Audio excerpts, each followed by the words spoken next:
What's up, fuckers? My name's Aaron Ciotti. Everybody calls me Ciotti. I wonder what happened there. That was weird. This video file ended at the exact same time as that song. That was not planned. Welcome to Workbench Wednesday. I don't have any working 5-inch rigs, so we're gonna remedy that here tonight.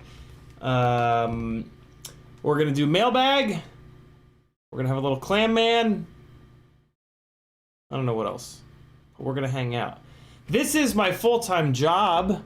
If you'd like to see me keep doing it, rather than going back into corporate America as a project manager, I need everybody's help. Click some buttons down here. Head on over to CiottiFPV.com. Join the Patreon. Lots of different ways that you can support me. Each and every one of them means very, very much to me. This is what CiottiFPV.com looks like. The very first link is the one that helps me the most. It is Patreon. Over on Patreon, you're going to get access to audio versions of all these live streams so that you can just listen to them on your computer, commute or whatever. There are a bunch of tech articles on PID tuning and filter tuning the easy way. motor heat troubleshooting, mid-throttle oscillation troubleshooting, all kinds of really good stuff.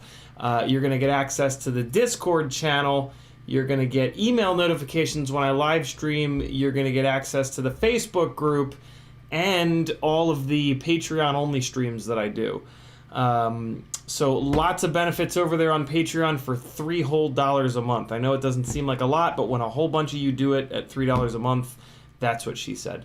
It helps me out greatly. There is a 5 and a 10 and a 20 and a 30 and so forth tier if you'd like to get in on the giveaways, or if you just have another extra couple of bucks a month to spare for your gangly buddy to keep bringing you this almost daily content, you can do that. But yeah, just getting in there on the base level tier is a huge help. And if nothing else, you're going to actually get emails when I live stream. YouTube does a terrible job at notifying people notifying you guys when I stream. So yeah, that's one of the big benefits of the Patreon. YouTube and Instagram here. Over on Etsy, I've got a whole bunch of really cool stickers. Over on Fiverr, I want to work for you. If you like the way that I was flying in the intro there, that was the morning of the flow state screening. If you want to fly like me, I can help you out with that. I was an autocross and track day instructor for almost 10 years, in my 20s into my 30s. I got really good at helping people do a very skilled task better, faster, stronger, safer. And I've transferred those skills right on over into FPV. So I'm going to work with you on Velocidrone or Liftoff, whichever you've got. We're going to set up a Zoom. We're going to talk through a bunch of different stuff. I'm going to be able to watch you fly, give you pointers. I'm going to be able to show you stuff. You can spectate me, and I can give you a stick overlay, and it's really good. The folks that have done the flight instruction, the flight coaching with me, have all come back and have had an absolute blast. You can keep pounding your head into it, and eventually you'll get better. Or you can spend a couple of bucks and have somebody that's been in this thing for 4.5 years going crazy to try to fly better and better and better help you out. And you can save months and months and months of just bashing your head into the same thing over and over again. So let me help you.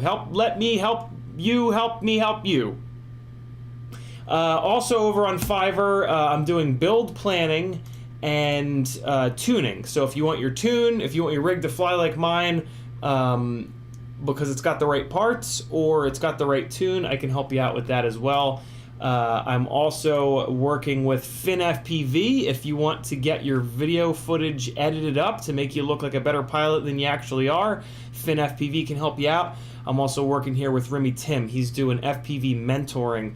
If you've got a friend or you yourself are just struggling to get up in the air, or basically you need anything, you got a bunch of questions you want answered one-on-one, Daniel Maurer can certainly help you out. He's a great guy. He's been in the hobby for as long as I have. And yeah, he's here to help you out. He's got his own Fiverr, but if you book him on mine, I'll send everything his way, or just reach out to him direct and stay off of Fiverr if you want, because then there's no fees and whatnot.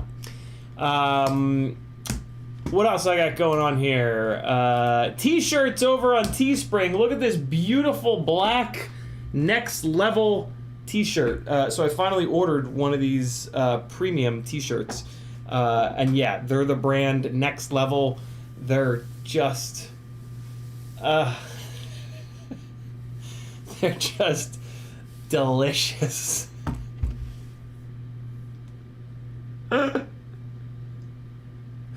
That's such a gross word.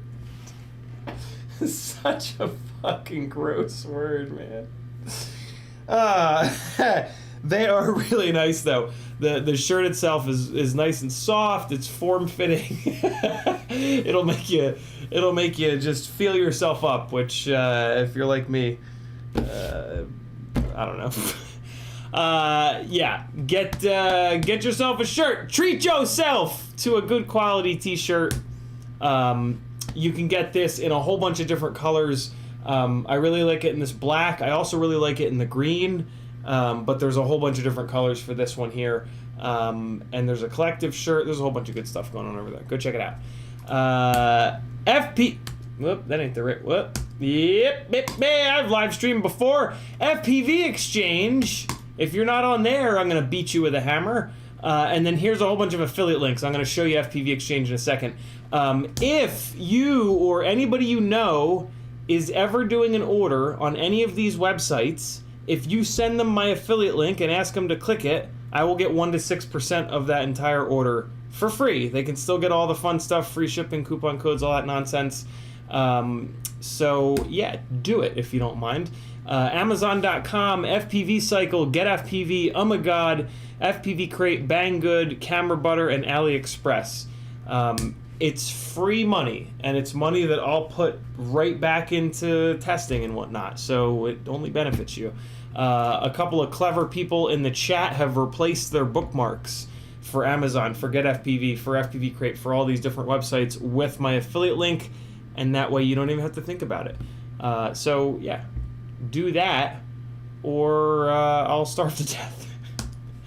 Here's a link to my Facebook. Here's a link to PayPal Me Direct if you want to do a super chat, but you don't want YouTube to take 30%. Here's a link to FPV Therapy. This is a Facebook group for those of us that have mental illness issues who are struggling our fucking asses off all day, every day, to get together, share war stories, motivate each other to not give up. So come on over.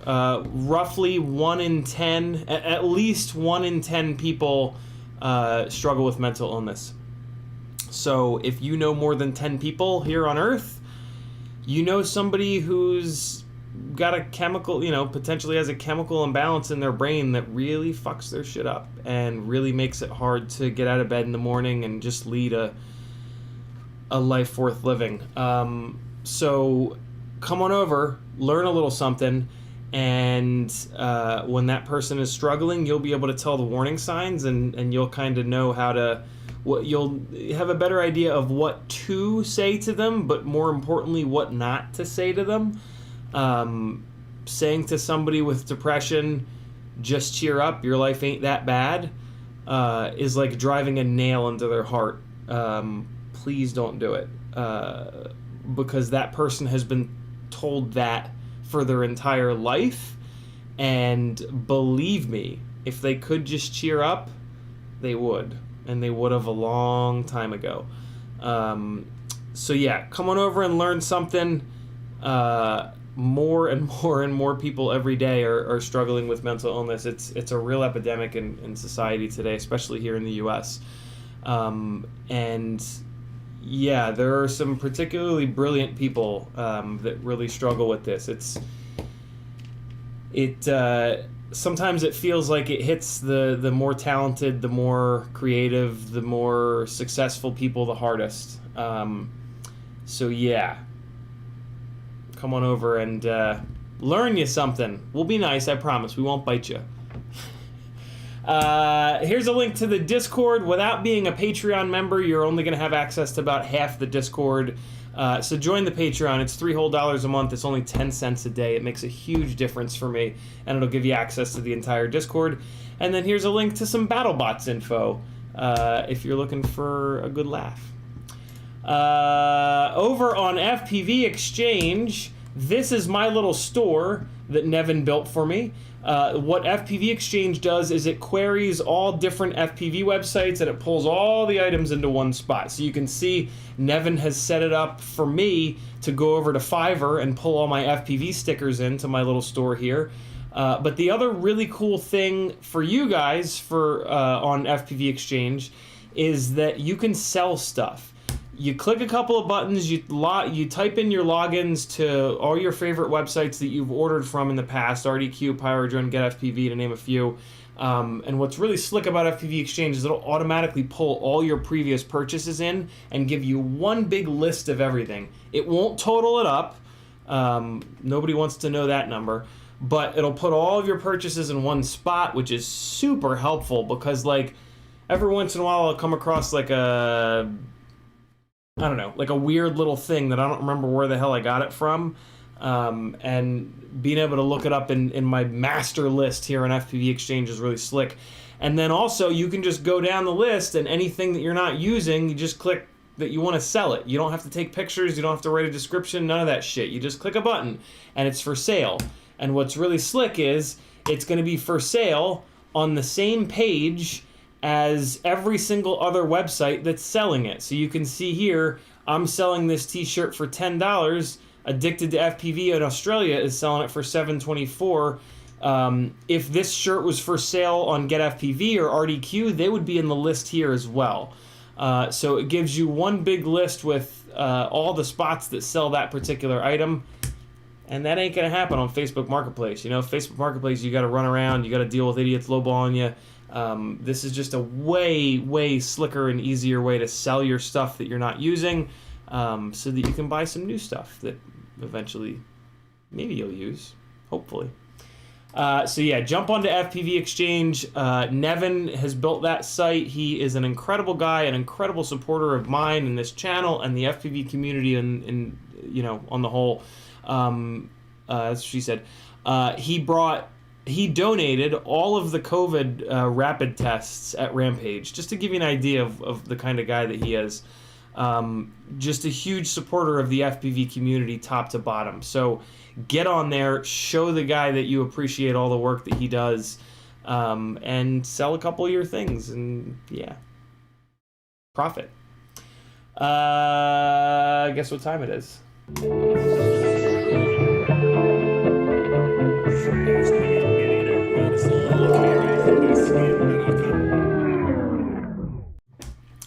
I have stolen that from Mighty Car Mods, so go subscribe to Mighty Car Mods and their second channel, MCM2, to show them a thank you for letting your gangly buddies steal their little mailbag thing. They're the best car channel on YouTube. They've been doing it forever. They're hysterical. They do great projects. They support good causes as well. They're also really big supporters of mental health, a couple of mental health charities. So, yeah, Mighty Car Mods, go sub to them. Go watch their stuff. You're going to love them. Mailbag. Not a super exciting one, but an interesting one. These are GemFan Hurricane 5236s. I've tried the 5226s and they didn't have quite enough pitch for me. These should solve that problem. 5.2 inches, 36 pitch. I'm really excited to give these a shot. I got one set, I got two sets, I got three sets. Tell me I got four sets. Tell me that I got four. I only got three sets. These are GemFan D76 5-blade Cinewoop ducted propellers. I've tested all of the Cinewoop propellers at this point, and these handily outperform the rest. So I stocked back up on a bunch of these. Somehow I ran out of these.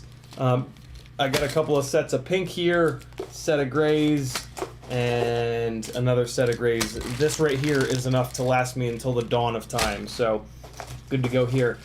Very exciting propeller here. This is the brand new GemFan Hurricane 3520. This is our second 3.5-inch propeller option, and quite frankly, this is going to be our best 3.5-inch propeller option. The pitch is potentially a little bit low at 20, but it doesn't look like it. It looks like it has more pitch than that when I just kind of look at the angle of attack of the blade. So I think it's going to be fine. What I'm really excited about is the strength of this propeller. When I was... nope, can't say that. Yeah, they have basically it appears that they've used the blade profile of the 5143, which we all know and love, which is really, really good, and they've really gone nice and beefy here in where the blade connects with the hub, which is something that I've been begging them for in their micro props for a while, so it's really cool that they seem to have listened here. And you can really tell when you just kind of bend the propeller, right? Like in by the hub here, it doesn't deflect at all. All of the bending is happening out here. So this is going to be a propeller that really does a good job saving our micro motors, which typically don't have a thick enough motor shaft to be durable. So this is kind of a big deal. This is going to be good. There aren't many frames that are built around 3.5-inch propellers at the moment, but I have a feeling that there are going to be in the future. So this is a big deal. These are the best micro. As long as the pitch isn't, as long as the 20 pitch isn't too low, these are pretty much the best T-mount micro propellers available right now. It's kind of wild that I can say that without even flying them, but just by the fact that they're durable. The problem is they won't clear. I assume that they won't clear a 3-inch frame, although you never know. Let's take a real quick look at them on the Ripsqueak, because there is a little bit of extra space on the Ripsqueak frame, and you never know. It'll definitely clear front to back, but I have no idea if it'll clear the front standoffs, but we can take a look real quick. Like, put this on here, and I need one of the little center pieces. All right, so let's take a quick look. The prop in the front, it's going to be a little bit harder because there's TPU mounts for the camera, but we can potentially have a workaround to that, like redesigning the mounts, for example. If it clears in the rear here, then that means it clears the aluminum standoffs. And if it clears the aluminum standoffs, then we can make it happen. Nope, not even close. Yeah, all right, so it definitely won't work on a Ripsqueak. But yeah, like I said, I think we're going to start to see a lot of 3.5-inch frames. Maybe I can talk Bill, the owner of BQE, into making 3.5-inch or maybe even just 4-inch arms for the Ripsqueak. It's probably going to be easier to convince him to make 4-inch arms, and then we can run the 3.5-inch props on them, and we'll have a little bit more propeller separation front to rear, which is a good thing. The arms will be a tiny little bit heavier than they need to be, but 3.5-inch props are a big deal, especially if you're shooting for exactly 250 grams all up weight. 3.5-inch props are going to be the correct size to get a rig that as closely mimics a 5-inch flight experience as possible. Get out of here, packaging material. Look at this packaging. So this is Axis. Axis Flying is actually the name of the company. They are a company born from a couple of people from T-Motor. The only one that I know of for a fact is Vivian. Vivian left T-Motor along with a couple other people, from what I understand, and they formed this company, Axis Flying. And they've got a couple of really interesting motors, one of which is this 2004. I bought one of them to make sure that it was nice and smooth, and it definitely is. It's nice and smooth. It also feels like it's got some horsepower. It like the cogginess. It has these tiny little cogs. It has you guys know what I mean.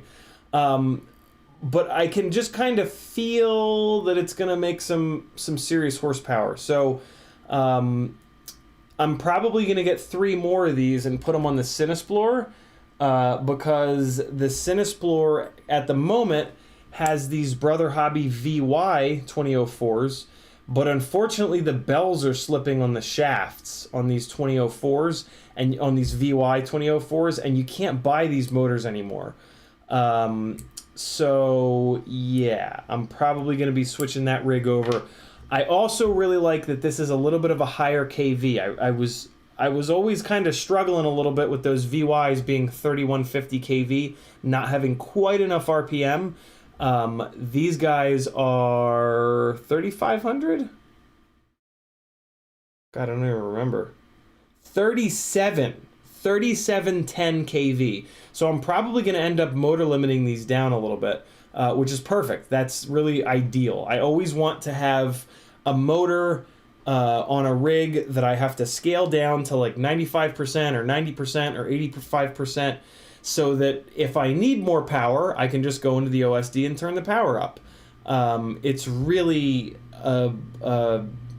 ideal to have a motor that's a little bit too high of a KV and then to scale it down a little bit.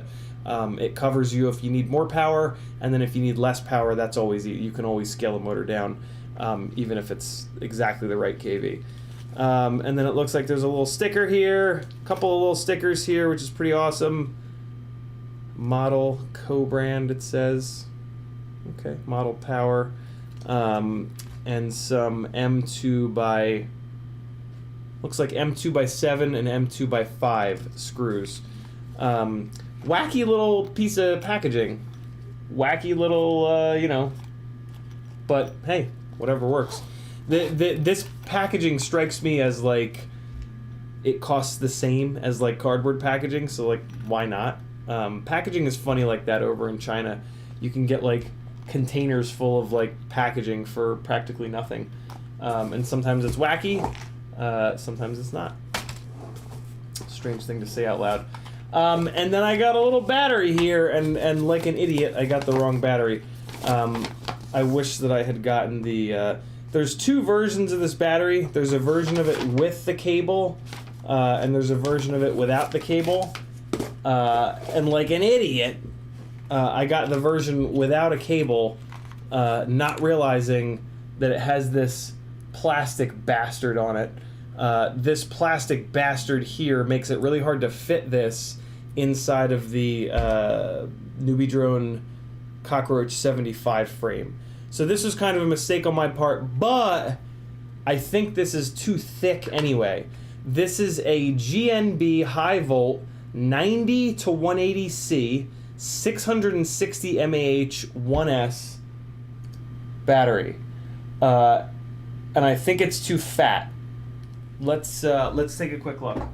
I have a feeling it ain't gonna fit anyway, so it's totally fine. I'll probably end up throwing this in with a giveaway at some point. So let's see. Oh yeah, way too fat. Yep. So I could just rubber band it to the bottom. That would be no problem at all, but I don't know.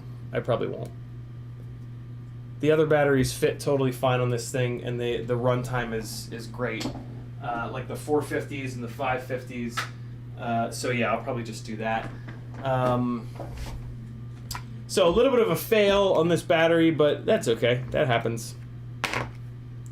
I can't believe I didn't notice that big plastic thing. The Ovonic 1S 450s have this piece on them, and I can't run them on that build because of it. And I'm kind of surprised that I didn't notice that when I was doing the order, but you know, that's life sometimes. So there's your mailbag, ladies and germs. I'm really excited about these 2004s. I'm really excited to get 3 more of these and put them on the Cinesplore, have a little bit more KV, and yeah, just check out these Axis motors. I've been hearing good things, so that should be pretty slick. My stomach is bothering me, and I might have to go to the bathroom. The chat is completely lit up. I think I'm gonna have to take a little bathroom break here, friends. So let me go to my channel. I'm gonna put a playlist on, and I'll be right back. Let's go here. Come on. Let's go back to... I'm going to give this to you guys with epidemic sounds so that there's no copyright nonsense. And here we go. I'll be right back.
Oh God, the music ran out.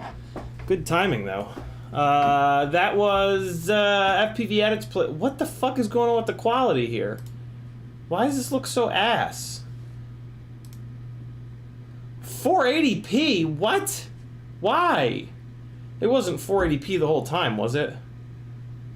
YouTube. Burn in hell. Wow, I really hope it wasn't 480p the whole time. That's brutal. YouTube, come on.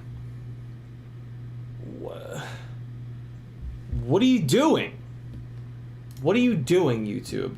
In the chat, FPV Trucker was first, Tuner Taxi was next, Grizz FPV, Northern Tier FPV, Michael Hill, Ed K, Imp FPV, Athix, Frank Nicholas, Drone Pilot, Random in the House, Michael Blades, T-Bird, Bill Clark, Explosive Fruits, June Loco, Bill Clark, Chomper FPV, Remy Tim, Late Night Scope, Droney Droid, Mech Dale, Random again, T-Bird again, Layman Board, Marcel Off Axis FPV, what's up, homie? Brandon Woodford, Nuke FPV, Brian Ladmeraw, Brandon's Baked Beans, Grizz FPV, Metal Dirt Skin. Who else we got up in here? Glitchy, Nuke FPV again, Chris Croft, Back to Basics, Alpha Sloth. I'm going to leave it there. If you'd like to talk directly to me, all you need to do is type my name.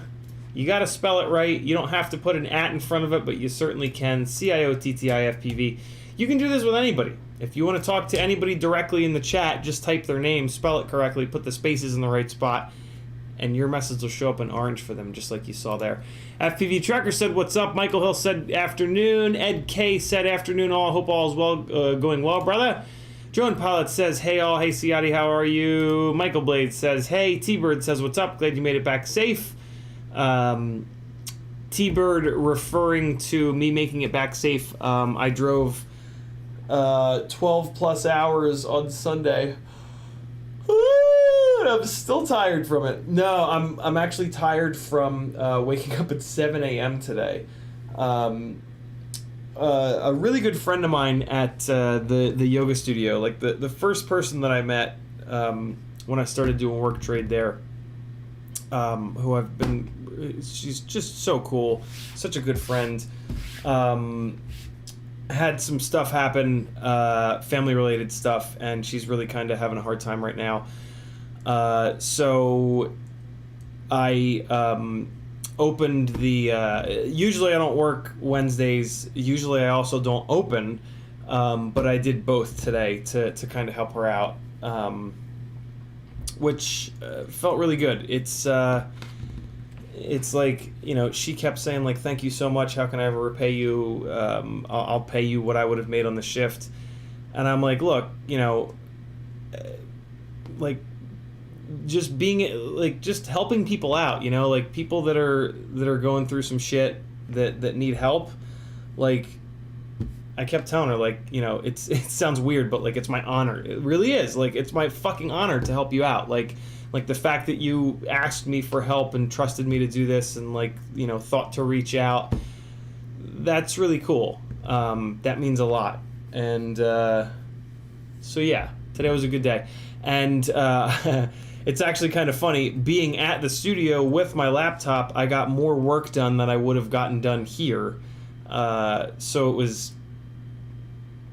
like, I really appreciate the opportunity to do that. There's a lot less distractions there than there are here. So yeah, I got a lot of really good work done today. I booked a couple... no, I didn't, because I don't do that, because I'm not allowed to. Moving on! Drone Pilot says, hey all, hey CiottiFPV, how are you? Michael Blade says, hey... Oh wait, no, we got that. But yeah, T-Bird is referring to Sunday. I flew up to New Jersey. My parents offered to let me borrow my father's car. My parents are both retired. They have a motorhome, and they both have Mustang Cobras. My dad barely drives his.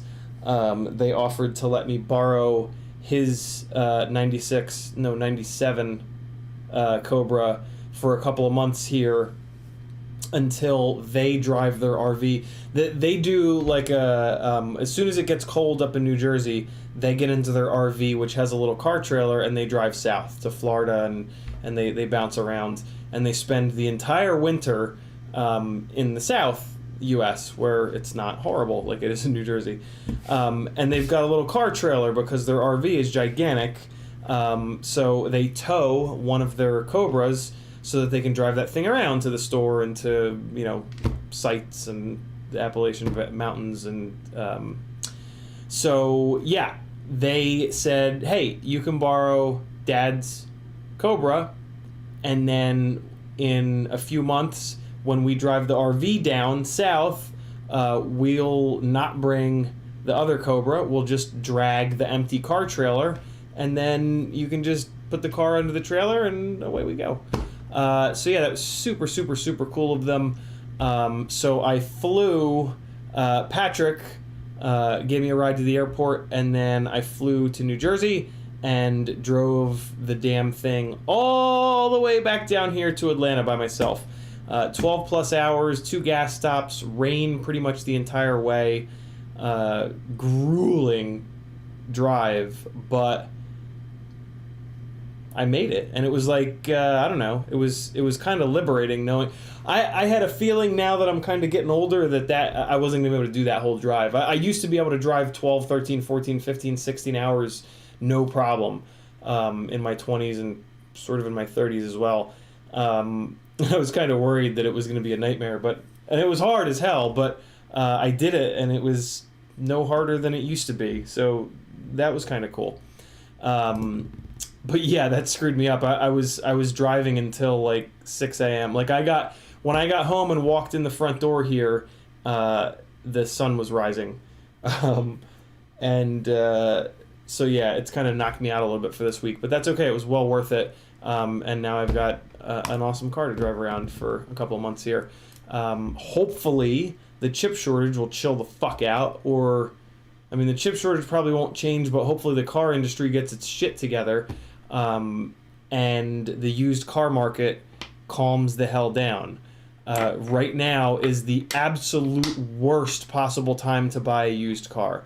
If you buy a used car right now, you're gonna eat shit when you go to sell it, basically, because like there aren't enough new cars for demand, so like new car lots are like damn near empty. So the used car market is just exploding, and the values of used cars are going through the roof.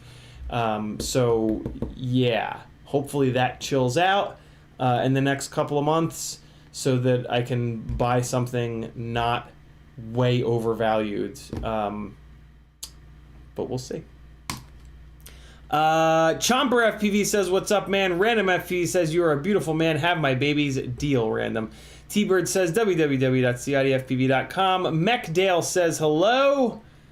Marcel says hello as well. Frank Nicholas dropping the link to CiottiFPV.com. Thank you, Frank. Layman Board says, what's up? Just got a Flywoo VTX 625, and mine came with a diode or something soldered on the 5 volt and ground on the top. Do I need to remove this? I doubt it. If they put something onto the board, I would definitely not remove it. I would leave it.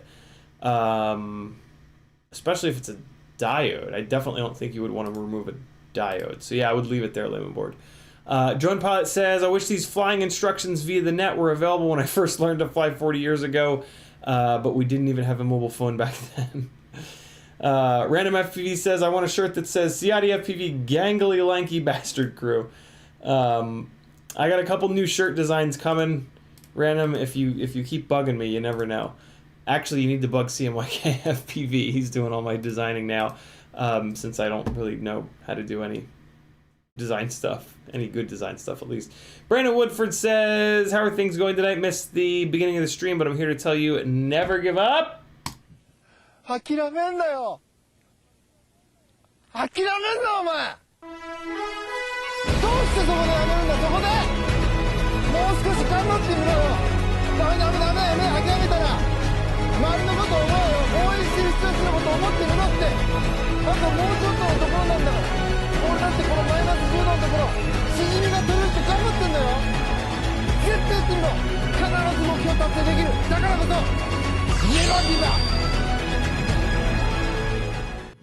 And there we have it. Clam Man taking good care of us. Thanks to Brandon Woodford. Drone Pilot says, I think it's actually higher than 1 in 10 people with a condition. I've heard 1 in 5. Speaking of, we're talking about mental illness here. Yeah, I've heard 1 in 5. I've heard 1 in 8. I've heard 1 in 10. So I usually just kind of go with 1 in 10. But yeah, a lot of people struggle with mental illness. If you don't know anything about it, come on over to FPV Therapy and learn something about it. And you'll be a better human being here on Earth. And you'll understand certain people in your life. You ever wonder why, like, you'll meet some people and then they'll, like, ditch out on plans at the last minute and stuff like that? A lot of times that's mental illness. If you have a little bit of an understanding, you won't feel as bad when they ditch out on you. And you can potentially ask them, like, hey, is everything cool? I'm a friend. I understand mental illness stuff. You can talk to me. And if you say that to somebody with mental illness, they are going to be your best friend for life. It really means a lot to meet normies, folks that don't have it, that have taken the time to kind of understand it. Yeah, I can't tell you how good that feels. It's pretty amazing. Brian Ladmiraw says, actually caught you while on the road at work in Wichita, x-raying some big boiler tanks, waiting for the film I just developed to dry. Perfect way to kill some time. Very cool, Brian. Is that, that's crazy. X-raying big boiler tanks. Very cool. What are you looking for, stress fractures, or are you looking for what's inside? I guess stress fractures, yeah, because boiler tanks are going to have a ton of pressure. That's pretty cool. GrizzFPV says, where can I get them? I need those props. Want to see how they feel. My 250 you saw Saturday. Grizz, I got them from Pyro Drone. By now, they're probably all over the place, though. They're probably on GetFPV and RDQ as well, but I got them from Pyro Drone. Metadirkson says, if you ran 2004s with 3.5-inch props, would that be insane and pointless or insane and fun? 2004s really shine on 4-inch props. So specifically on the GemFan 4023. So to put that motor onto a 3520, you would be more than likely slightly under-propped. And also, you probably wouldn't have quite enough KV, quite enough RPM for the smaller propeller. If you were going to do that, I would definitely go with these Axis 2004s because the 3710 kV is potentially high enough. But what you really should do, and what I think is going to be the best combination, and this is what I'm building, is my 250 with the 4-inch arms on 1804 motors, 4000 kV. I'm pretty sure that 1804's 4000 kV on 4S is going to be the hot combo for these 3520 propellers. As soon as I get it done, I'll let you guys know. We're getting there. Most of the stuff is mounted up. We're pretty close. Maybe we can get this knocked out Friday, 4-inch Friday. Yeah, hopefully we can get this knocked out the rest of the way on Friday, and I can tell you exactly how that setup flies over the weekend. Brian Ladmiraw says, I prefer the 6-blade Cinewu props carrying Hero 8, and my buddy prefers the 8-blade. He carries a 9, though. Subjective, I guess. So what I found is that the HQ 6 blades, because the blades themselves are much thinner, the 6 blades don't make enough thrust, and then the 8 blades are too heavy, and they just don't have the same performance as the GemFans. I tested them a good amount, the GemFan 5-blade versus the HQ 6 and 8 blades. And the GemFan 5-blade just seemed, it was more efficient, it had the right amount of power, and the PID loop was absolutely dialed in. The HQ 8 blades, the PID loop was kind of laggy because it's a little heavier, and this is on a 2004. And then, yeah, the 6-blade just didn't make enough thrust. There just wasn't enough blade surface. But every rig is different. Every pilot has a different, you know, flight style and opinion of what feels right to them, and that's totally fine. It's one of the things that makes this hobby so cool. Mona Dirtson says, also, I bet it will clear the ripsqueak with that Speed Freak canopy on it. That's an interesting thought. How's that Speed Freak canopy mount? Yeah, I don't know. You could be right. You might be right. Although, I don't know. It is kind of tight to the camera itself. It would be pretty close. It would be pretty close. Don't I have one of those canopies? Let me see something here. Hold up. Hold up. I think this is the Speed Freak canopy here. Let me take a quick look at how this thing mounts. Oh. It doesn't mount the way that I thought it does. Well, that's an interesting way to mount it. It very well could. It's definitely a lot skinnier. I bet you it would clear. It's going to be real tight, but I bet you that it would clear. Unfortunately, with the Speed Freak canopy, you've got to mount the battery on the bottom, which kind of sucks. And you also lose the ability to run. Like, it turns into a full-blown race rig. It's no longer, like, really a freestyle rig, in my opinion. But I wouldn't be surprised if it did clear. It is a lot skinnier.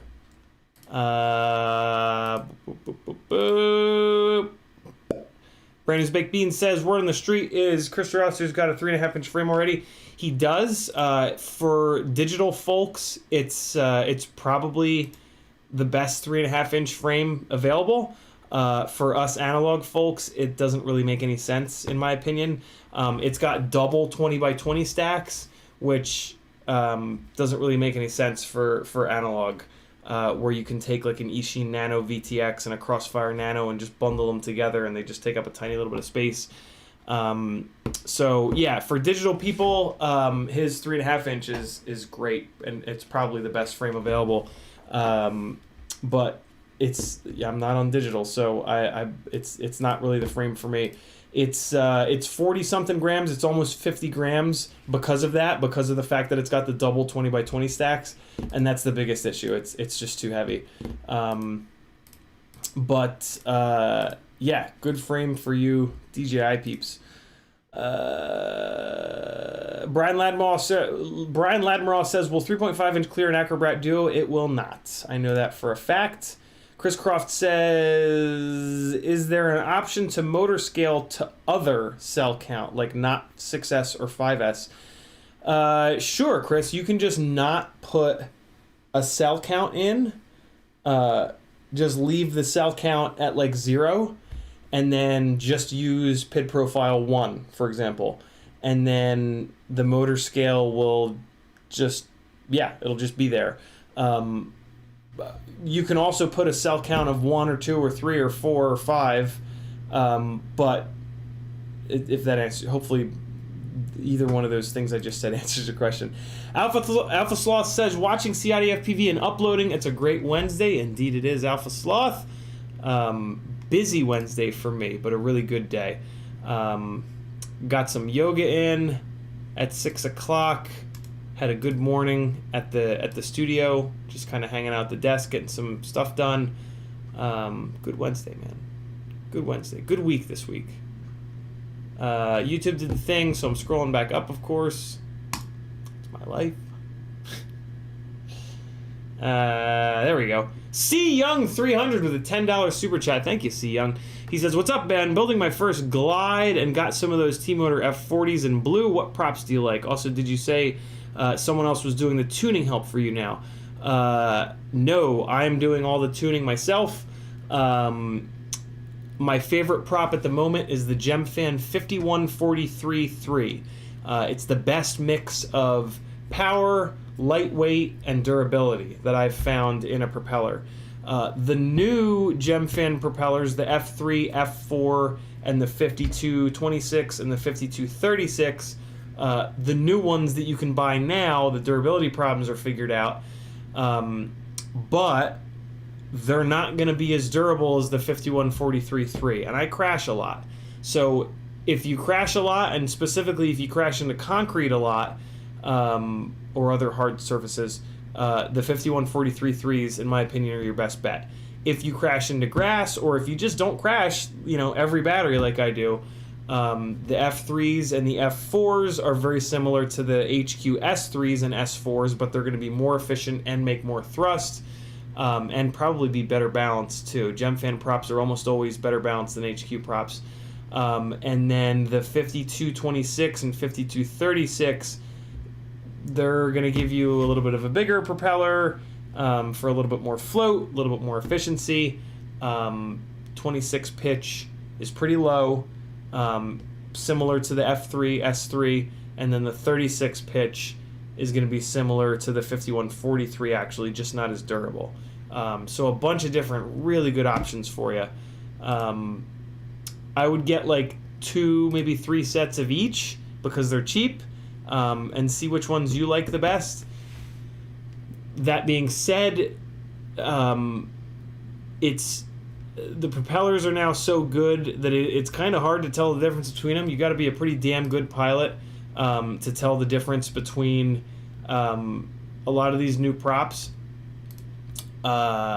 which is why durability is like a big deal for me, because that's very obvious. So yeah, a lot of different options. When you're testing props, just understand that there's a chance you won't feel the difference between them. And that's okay.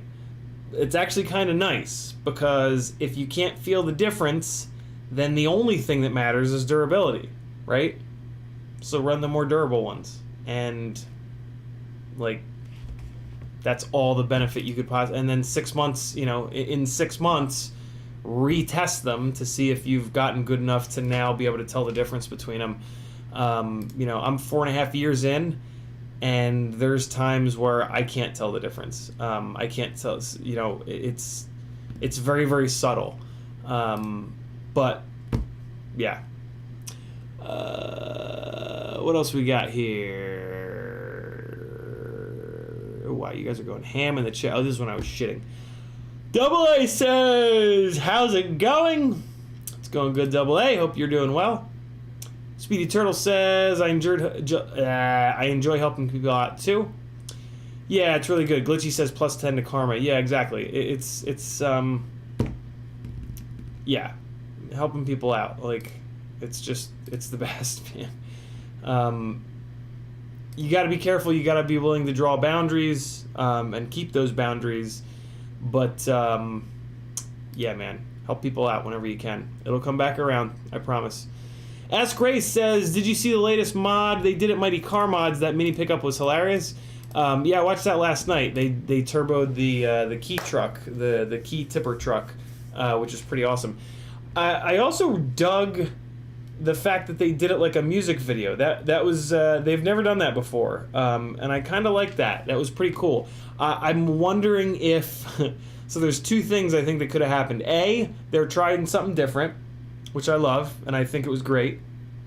Or B, somebody's mic pack was off, and the audio or just like the audio that they got was unusable.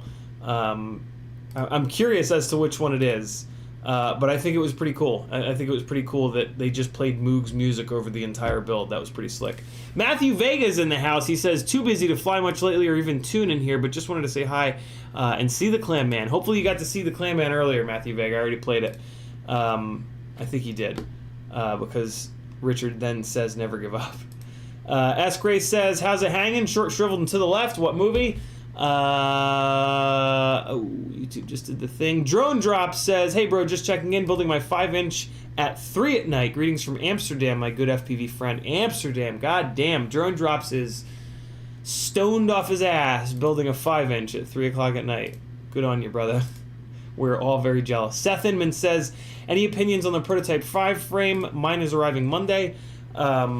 I did a Prototype 5 build here on the channel and did a bunch of flying with it and played the flight footage and talked about it probably like 2 months ago or so. If you just go into my channel in the upload section, you can use the search feature and search for Prototype 5. You'll find the streams. It's a good frame. It's a great frame for people on digital. I am not on digital. For me, it doesn't really make any sense. The glide frame, for the way that I build, is a much better option for me. But the Prototype 5 is a great frame. It's a little bit more vibration resistant than the glide, but not much. Drone Drop's got it, liar. So yeah, it's a really solid frame, especially if you're on digital. Arguably, it's the best frame available if you're on digital. But I'm not. For me, it's the glide all day, every day. I can build it on 15 mil standoffs. The battery strap location is perfect for the batteries that I run. There's a lot of things about the glide frame that are just absolutely perfect for me and the way that I build. You know, it's a True X. The Prototype 5 is a squished X, which is fine, but True X is a little bit better.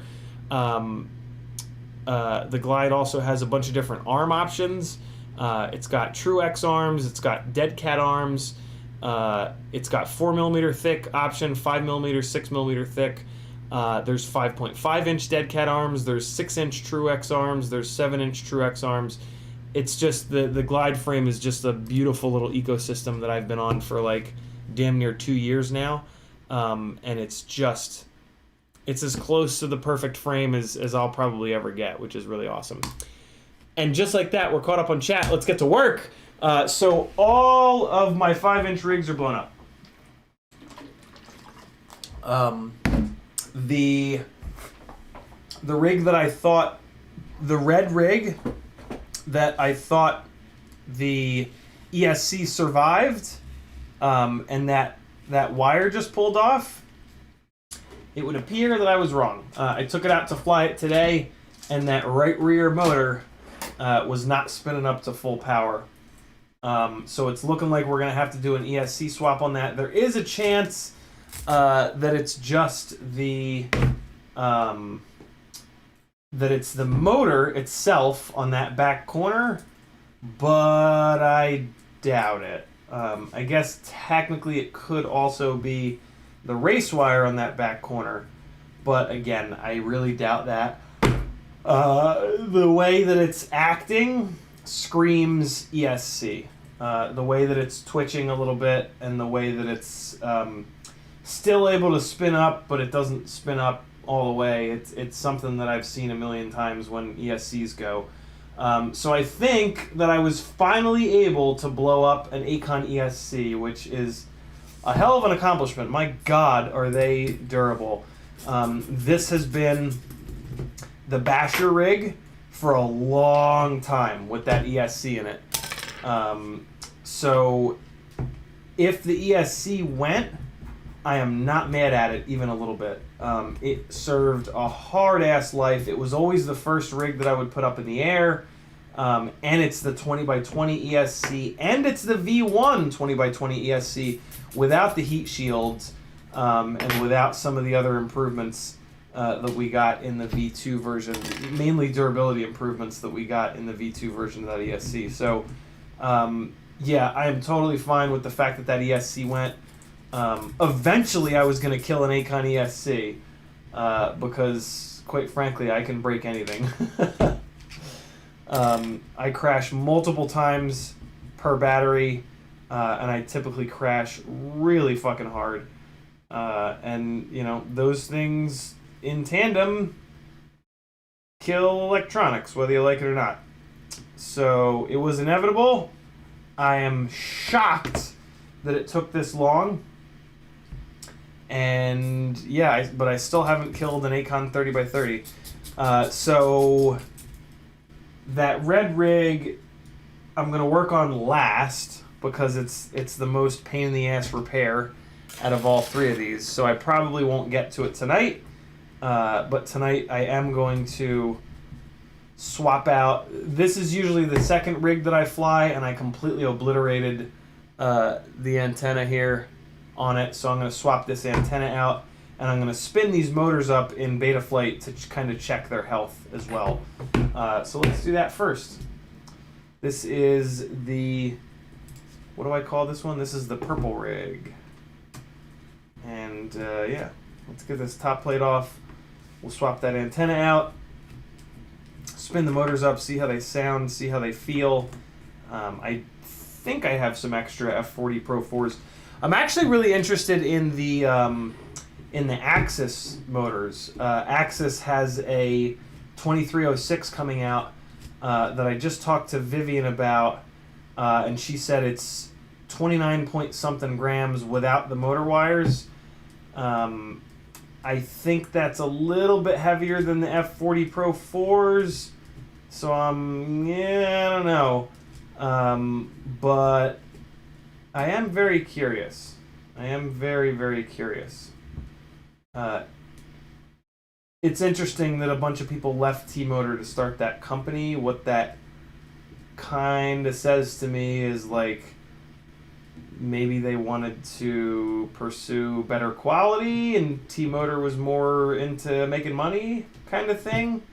That's a thing that sometimes happens in business, right? Like the engineers, the employees really care about making the best possible product, but the head boss is more into making money to build the, to grow the company or to get a more fancy car. So yeah, I don't know. It's kind of interesting. I'm kind of intrigued by these Axis motors, and they're red, which is nice. Definite bonus there. What's going on in the chat? Brandon's Baked Beans says, "Have you ever tried using mechanical pencil lead to balance whoop props? My buddy Tokyo Dom reminded me that's a thing." I usually use solder to balance micro propellers. I never thought to do it with tiny whoop props. I use the GemFan tiny whoop props, and they seem to be unbelievably well balanced. But that's really interesting. Mechanical pencil lead being made of graphite. Graphite is very smooth, so that's actually a really good choice in material to check if a propeller is balanced. So that's very interesting. I really like that. Okay, so this is the problem. The antenna came unplugged. Yeah. Okay, so that's not surprising because this wrap strap ripped. Man, I am having a really hard time with this wrap strap ripping. I think that I'm done with the wrap strap on my little communication package here, which is the VTX and the Crossfire. I think I'm going to go back to zip ties, like what I do on the capacitor. So when I tell you guys, pay attention in crashes to what's breaking and don't just mindlessly replace it with the same thing, this is what I'm talking about. Like I've now seen these wrap straps rip at least twice, probably closer to 3 or 4 times, when using them on this little communication bundle here. So yeah, I don't want to. I'm not going to ignore that. Like I'm going to pay attention to that, and I'm going to try a different solution. And so should you. But this antenna is fucking wasted. This antenna is completely destroyed, and there's actually a chance that it killed the UFL on the VTX here as well. So let's see. Let's take a look at what the damage was here. Hopefully this VTX is fine, but we'll see in a minute. Once I get this shrimp wrap off. Sorry, I almost forgot.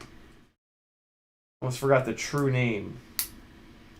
Oh my God! Any Community fans out there? Dan Harmon, 6 seasons in a movie is coming true. He has he has now publicly said that he started to work on the script for the Community movie, which is pretty goddamn exciting. DQ says, I saw T-Motor released a V2 F60 Pro 4. I wonder if a V2 F40 Pro 4 is on the way. Wow. I mean, their naming convention sucks already. I kind of can't believe that instead of calling it the F60 Pro 5, they're calling it the V2 Pro 4. That seems insane. Looks like the UFL is fine on here, which is awesome. Just scraping some of this crud off. Man, I hope that they don't. I hope they wait and just make the V5. Kind of getting out of hand with that, with their naming convention. All right, that antenna is shot. Let's grab another one here, replace it, prep it, and this rig will be back on its feet. While I'm thinking about it though, let me plug it into Betaflight and we'll spin the motors up and give them a listen, give them a feel, see how they're doing, see how they're living. How you living, motors? Let's find out how they're living. Is that something that the cool kids say? Ah, shit, I don't have a... oh, no, I do. My bench battery needs to be recharged, but I've got a couple of flight batteries that are still charged from a couple days ago. So let me just grab one of those. While I'm thinking about it, let me get this laptop onto the charger here so that I can do some more work on it. Maybe tonight, actually. Maybe after this stream, I'll jump back onto the laptop. I've got a FPV time machine edit. Oh, come on, OBS.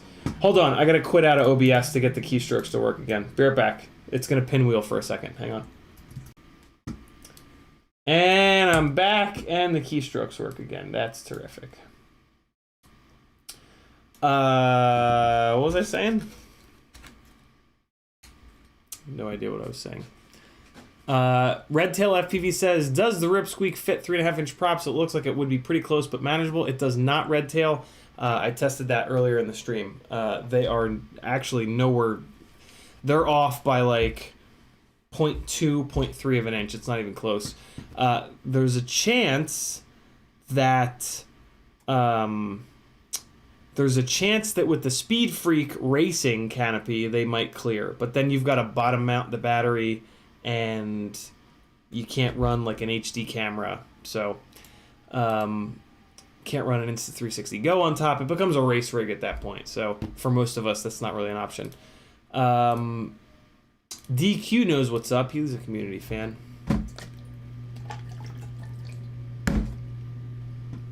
Right9 says, OBS, it's a hot mess. Yeah. OBS is a great program. It's free. Everybody uses it for good reason.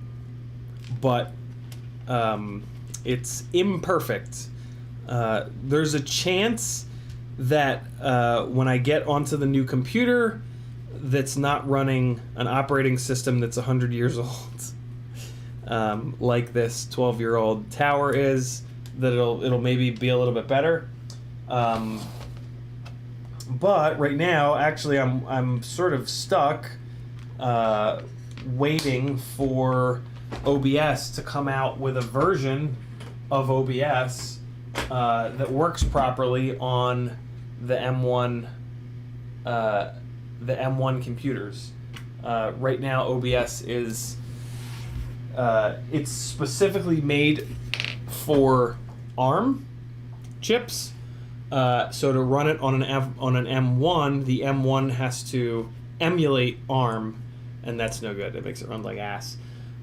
So yeah, I just have to sort of wait, because if I got the if I got the iMac now, I would have to set it up and only use it for video editing. I wouldn't be able to use it for streaming, and I don't really have the space here on the desk to do that.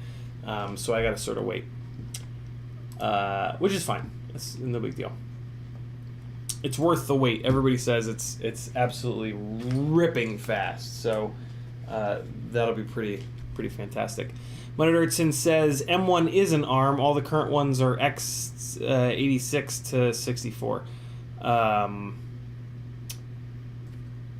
don't know what anything means, but there's a bunch of people that say that on the new M1 Max, OBS is a train wreck. It's all over OBS's forum. So yeah, everybody's saying just wait, don't do it. So, which M1 Mac are you gonna get? The iMac with some extra RAM and some extra storage space.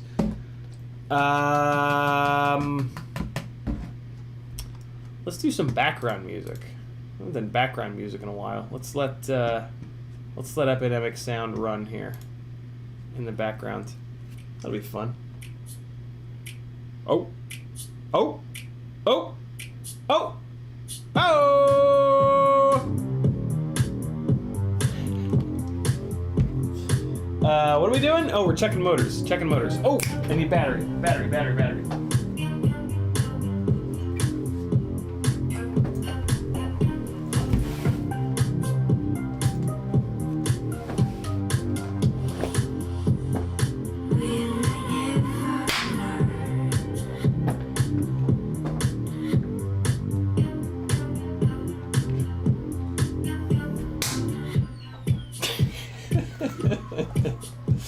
That's how I dance when I go to the club. It's terrible. That's why I don't go to the club. Let's go here, and we're gonna go here, and not Bluetooth.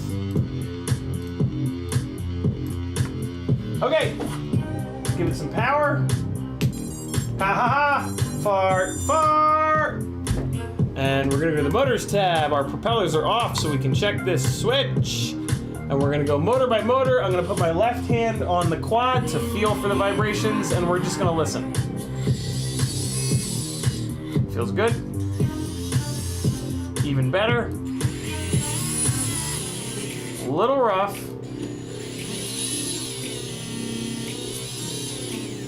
A little rough there as well. Both left side motors are a little rough. But they're not bad enough that I need to remove them yet. If I were flying KISS or Flight 1, maybe even Emu Flight, because it doesn't have RPM filtering yet, these motors would be too noisy. I would have to replace both of these bells. But the RPM filtering in Betaflight is so good that these two motors will be totally fine.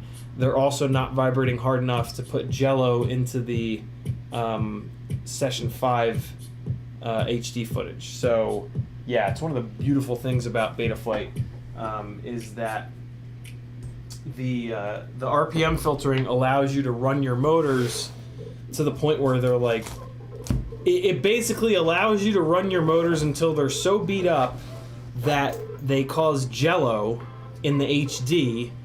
And that's when you change your motors. You don't change your motors because your tune goes to hell. The RPM filters are so good at filtering the vibes out that you can just keep running motors and keep crashing motors more and more and more and more.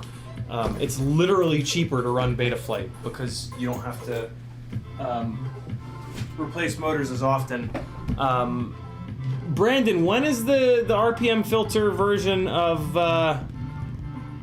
Oh, was I not supposed to say that? Never mind. I might not have been supposed to say that. Never mind, you guys heard nothing. Brian Ladmiral says M1 is ARM, old computers are x86. Frank Nicholas says the M1 is ARM, OBS is written for Intel, Mac OS runs most Intel written software faster than an Intel CPU. Riot9 says, changed my first motor bell on the weekend in less than 8 minutes. Seen it done a million times here. Thanks, you're certainly welcome, Riot. And then Seth Inman says, is it normal for a scuffed motor to put some lines into my video feed? Could be, Seth. When the bearings start to go on a motor, it can introduce noise to the into the video system. So That's one of the reasons it's always nice to have like 1 or 2 extra motors on hand. In this case, you just take one of those extra motors you've got on hand and just throw it on there. If it solves the problem, awesome. If it doesn't solve the problem, who cares? You know, eventually you'll bash that motor to hell, and then you can take that other motor and put it back on, right? So yeah, that would be my, if you don't have an extra motor, just order one and just throw it on there and save the motor that's on it. You know, if it fixes the problem, great. If not, it's fine too. You're not going to throw that motor away. Or switch the bearing. That's another option for you. Okay, so let's get this. Oh, you know what I'm going to do while I'm in here? I'm going to push the. Well, first of all, I'm going to wipe out the black box. And then I'm going to push the. So I've been flying this with 10% more PID sum, and it flies great. Okay, good, Brandon. I'm glad I didn't let a little secret out there. Emu Flight 1.0.0, when it comes out, we'll likely have RPM filtering. It's in the works. I don't know when it's coming. Focuses on 0.4, 0.x builds currently. Don't hold your breath. Gotcha. Thanks, Brandon. Cool. So our black box is wiped out here. Gyro scaled 1K, onboard flash. Good, good, good. So I'm going to push this PID sum up even farther. So we're going to type get PID sum. Hey, how are the levels? Can you guys hear me okay over the music? Everything looks fine on the volume meter. Let me bring it down just a little bit.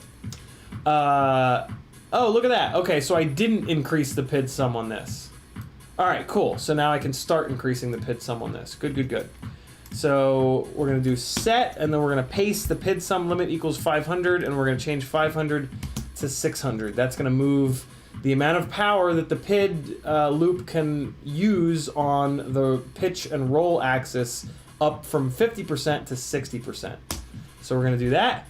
And then on yaw, it's set to 400. So we're going to grab that, and we're going to type set, paste it, and change 400 to 500, and we're going to save. So what we've done there is we've given the PID loop access to 10% more power on both the pitch, roll, and yaw axes, which is an interesting, sort of tuning development lately. That we're trying to figure out. So the PID values, the P, the I, and the D values, those are based on timing. When you increase those values, the error correction attacks the error earlier. PID sum gives the error correction access to more power. Both of those things kind of accomplish the same, like, the error correction coming on earlier, it's cumulative. So it coming on earlier is going to accomplish the same thing, just in a little bit of a different way. So Chris Rosser and Mark Spatz recommend just blasting the PID sum up to 100% to give the PID loop all the power that's available. I'm not totally convinced. I'm going to take a little bit more of a gentle approach to this, and I'm just going to bump it up 10% every time I plug the rig in and check the motors. And I'll see. I'm completely happy with where all of my tunes are, so I'm tempted to not even do anything. But I'm sure you guys want to see me try it. So, and yeah, maybe it's maybe it'll get rid of the last 0.1% of bad behavior that I've got, and that would be cool. June Loco just said, June Loco says, Kebab FPV just said that the Racer Star ESCs are the best out there. Interesting. Bob be talking some shit sometimes. Usually when you talk shit, though, it's damn near perfectly on the money, or at least pretty close. So, he's probably right. Okay, cool. So we did a little bit of tuning there. That'll be interesting to see if I can tell any difference. Probably not. 10% is kind of minimal. But you know, I've in making that change there, I've kind of increased the PID tune by 10%, and that could be that could put it from like a comfortable place to kind of like razor's edge. So yeah, I don't know. We'll see. We'll see. Jason Crabtree says, taking the mature route of little by little instead of all out on the PID sum. I am, Jason. Yeah. I don't... yeah, I mean, the long and short of it is I'm just happy with where the tune's at. Like, straight up. Like, I just... My tune is kind of... My tune on all these rigs is kind of exactly where I want it. It's, like, just aggressive enough, but not too aggressive. So, if it weren't for you guys, I probably wouldn't change any. That's not true. I would definitely try it. But you know what I'm saying, right? Like, it's, if it ain't broke, don't fix it, right? I don't always agree with that, but in this case, I think I do. So let's get this antenna prepped up a little bit here. I think I'm gonna try something a little different this time. Usually I put a piece of shrimp wrap over the top of the antenna here to keep the top from popping off. I think this time I'm gonna do it with welder. I think I'm gonna run a bead of welder around the top of this antenna. When welder dries, it's nice and soft, so I'm hoping that the softness will absorb some of the shock that this thing takes when it smashes into the concrete. But what I am going to do is put a little piece of shrimp wrap here on this joint between the antenna wire and the head of the antenna. So let's do that. And then I've got this little piece of black shrimp wrap that I'm also going to put on here so that it sits on the little TPU antenna holder. So let me see if I can find a piece of shrimp wrap that's going to work for the little joint here between the head of the antenna and the wire. This piece is a little too small. It's the right... Oh, this is the one. This is the one here. Let me just, let me see if that'll fit. Oh yeah, that's gonna fit. So if you didn't know, you can stretch shrimp wrap. That's where it got its name. That's where it got the name shrimp wrap. In the 1800s in Japan, they would harvest shrimp, and they would they noticed rather that the exoskeleton of the shrimp was stretchy if you soaked it in a fluid, and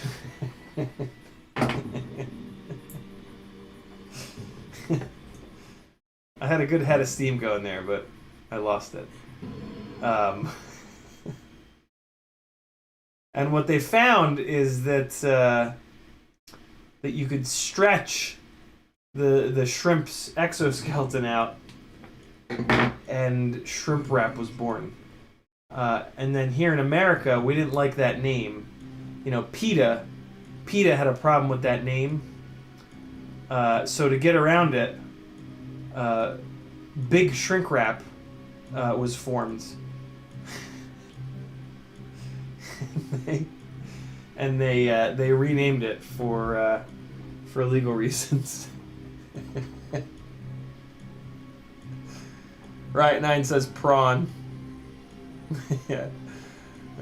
Shit, yeah, that would make the story even better, to work in prawns. I am not a shrimp, I am a king prawn! What movie? Ooh, I'll be impressed if you guys get that one.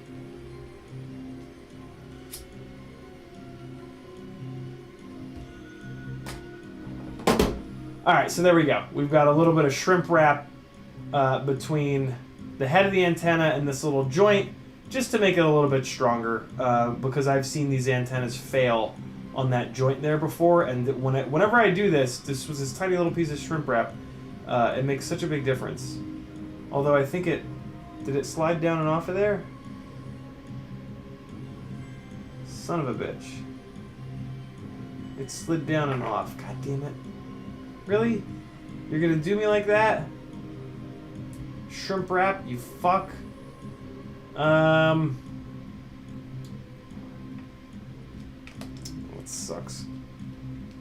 God damn it. That's okay.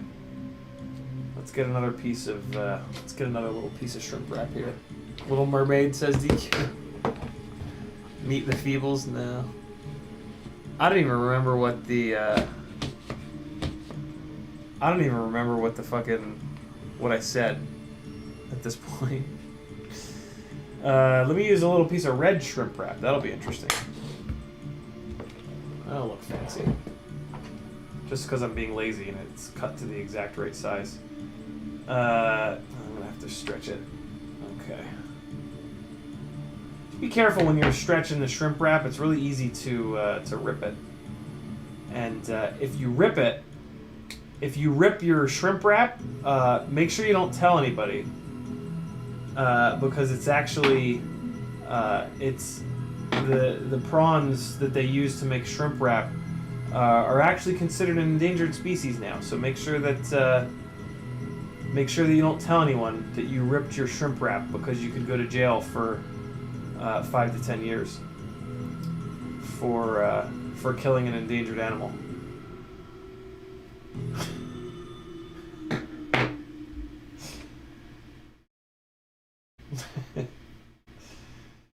Oh boy. Weird world I live in. Weird world of just lying and talking shit and fucking making stuff up.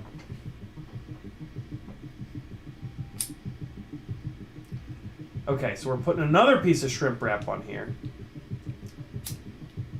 But this time it's going to stay where it belongs.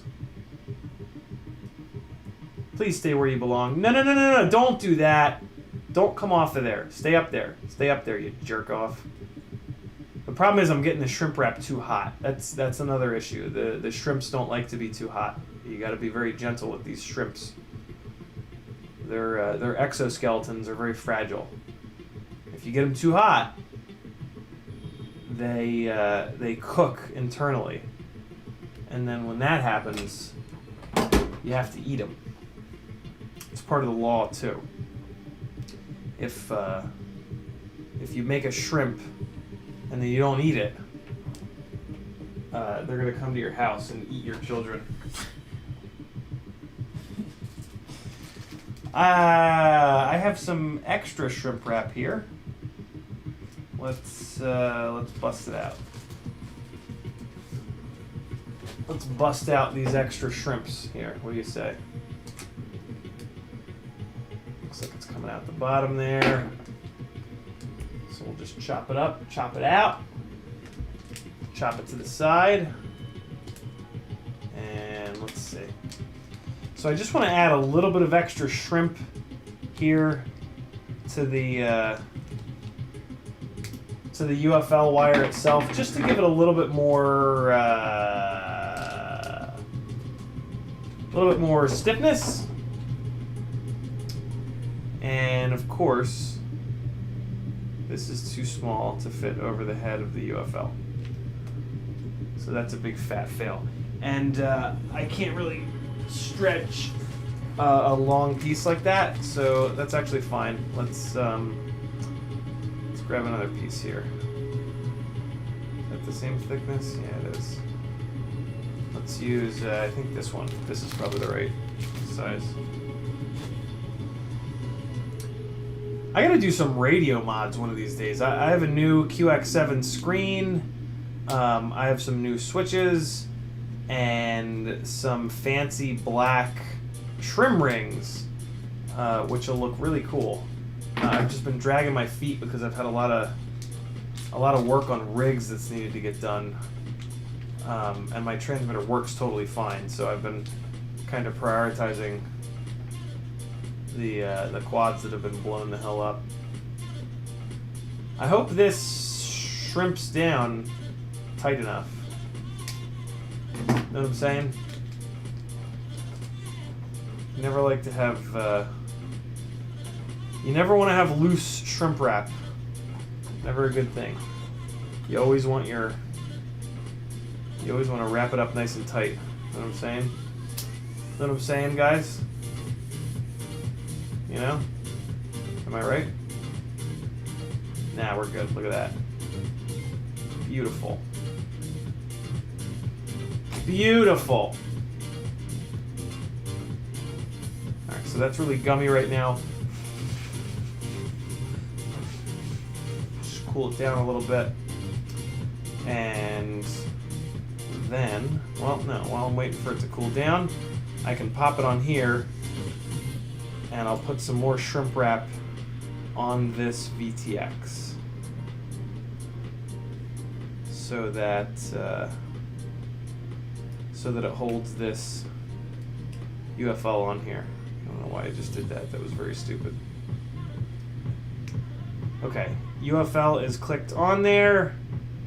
Put it out at an angle like that, and then I should have some extra. No! Don't do that, you dumb man. Put the other piece on first. There we go. Okay. FPV is in the house. What's up, brother? I see you typing there. I'm gonna read it in a second. Is this shrimp big enough? I don't think it is. Usually it's not, right? This is that TBS shrimp. Nah, not big enough. Ooh, this should be perfect though. Yeah, there we go. That's the right piece of shrimp. Alright, so we're gonna put that on there like that. Ooh, that was almost an effing nightmare. Knew that was gonna happen someday. Can't believe it took this long to happen. So there's that, and then I'm also gonna take this piece of the harder, crinklier shrink wrap, and I'm gonna put this over that rubbery one. First up, though, is, well, I could probably just put them both on and just hit the whole thing with heat. Yeah, I'll do them one at a time. This is a job for the little torchy. It's got a nice direct beam of heat that you can hit that guy with from far away, and then flip it upside down and hit the bottom a little bit here.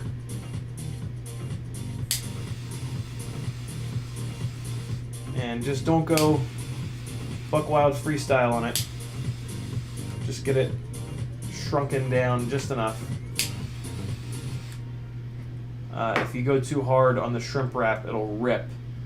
The king prawn's exoskeleton is very fragile. You always want to remember that. And so this is the more crinkly shrimp wrap here. This comes from an Asian variant of the king prawn, which only lives in cool water. That's actually why it's so crinkly, is because of the cool water. But it still works really well. It's still an endangered species though, so careful.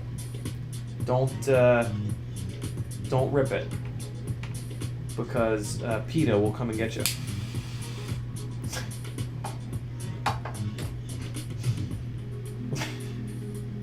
Jesus Christ.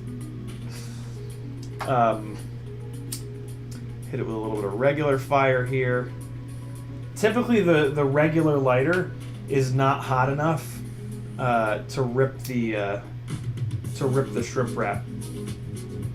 That's why they smoke so many cigarettes over in Japan, is so that they have lighters on them all the time, so that they can recondition their shrimp wrap. It's big business over there.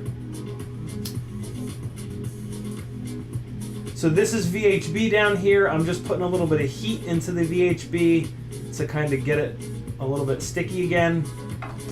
And then I'm gonna take this VTX and push it down on there. Like that. And that should be nice and sticky again. And now we're gonna take the UFL antenna, rotate it around here. We've got this nice angle, so if this thing pulls really hard, it's gonna pull on the shrimp wrap rather than ripping the UFL off. And then we're just gonna snap this into the little TPU holder. And we're gonna put the little extra piece of shrimp wrap over top to really get it to grab down. And then we're also going to put a little zip tie on here to even further secure this thing to make sure that it doesn't slide out of there. Also want to push this down a little bit. Just give a little bit of slack here. You don't want to be pulling. You don't want it to be like really tight. So we're gonna get like that, and then shit! I should have stretched this while I had it off. This is gonna be tough. I have a really skinny pair of needle nose here that I stole from my father. That might work for this. I just need to stretch it a little tiny bit.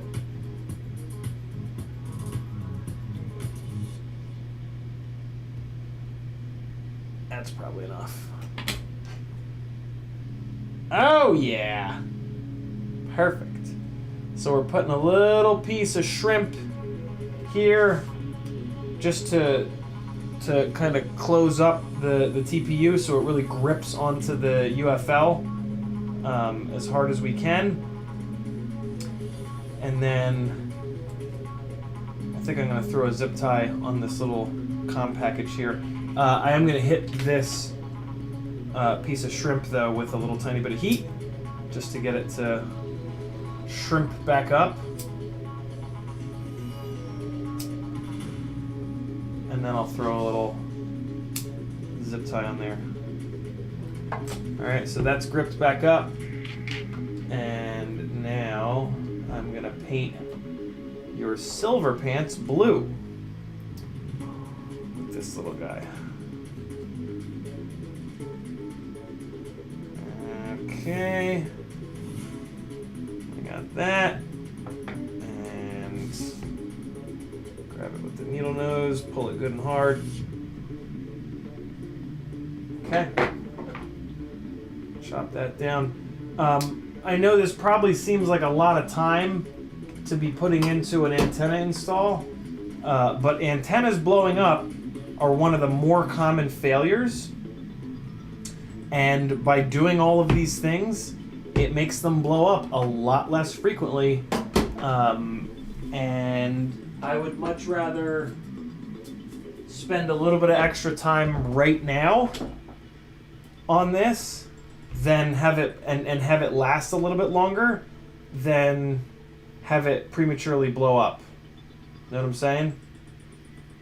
So yeah, I don't have a problem putting in a little bit of extra time each time I do this, because I truly believe that prepping your antenna like this and just going through this little procedure makes a big difference in durability. And durability is a really big deal for me. I crash a lot. I crash really hard. So yeah, trying to get everything as bulletproof as possible is a big deal for me. So I'm not going to crank this zip tie down. I'm just going to kind of snug it up because it's over top of the crossfire. It's pulling down on this UFL. There's just no reason to hammer this thing down as tight as possible. We've got the VHB on the bottom.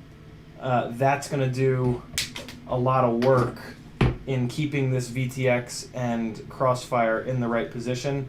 The zip tie is just like an extra little added measure of security.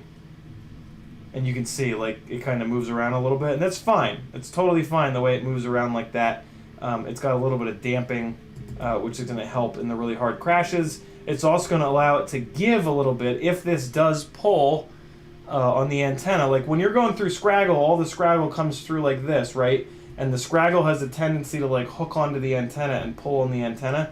So if this has a little bit of movement, it'll kind of have a little bit of give, which is a really good thing. If this was, like, completely all hard mounted, you know, instead of giving, it would just explode, basically. Let me clean these race wires. They are absolutely filthy. And it only takes like 1 second to do this. Now that I have this handy dandy little rubbing alcohol dispenser here next to the desk. Alright, we got one. I mean, keeping your rig somewhat clean is a really good idea. For the same reason that keeping a race car somewhat clean is a really good idea.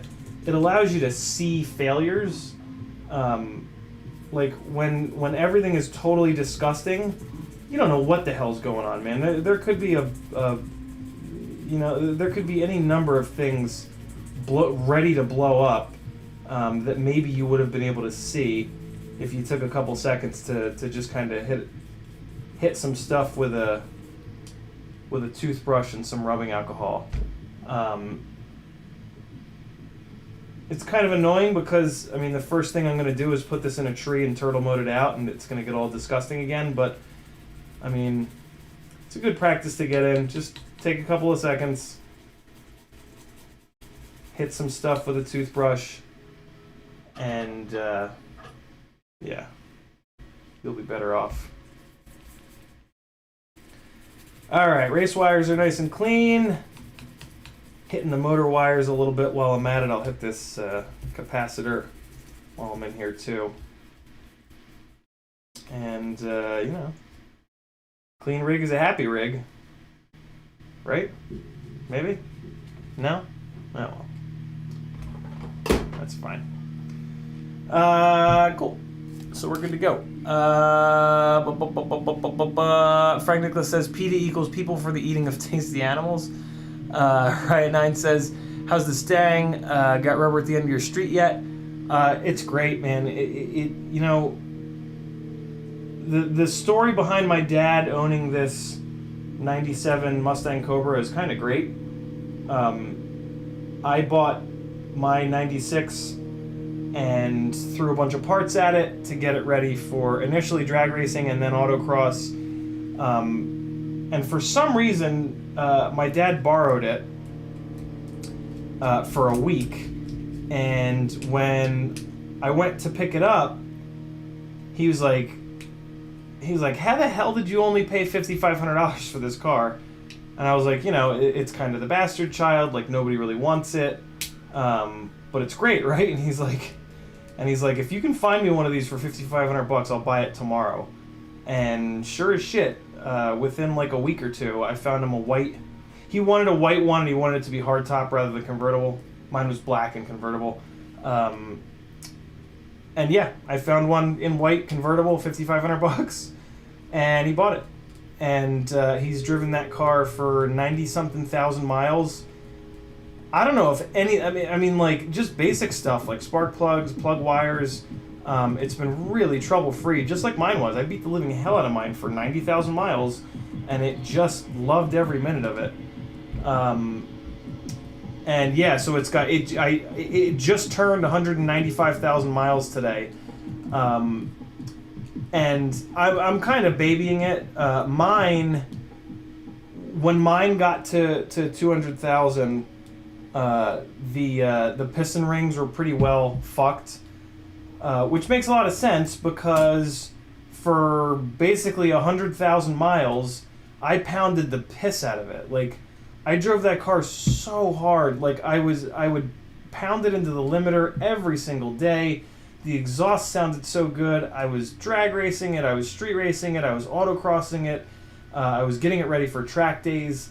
Like, I did everything you could possibly do to blow that thing up, and it refused to blow up. But I mean, eventually, yeah, the oil control rings and just the piston rings in general are gonna wear out when you pound on something that hard constantly, and that's what happened. It still ran, but it was down on compression, it was down on power, and it was blowing smoke.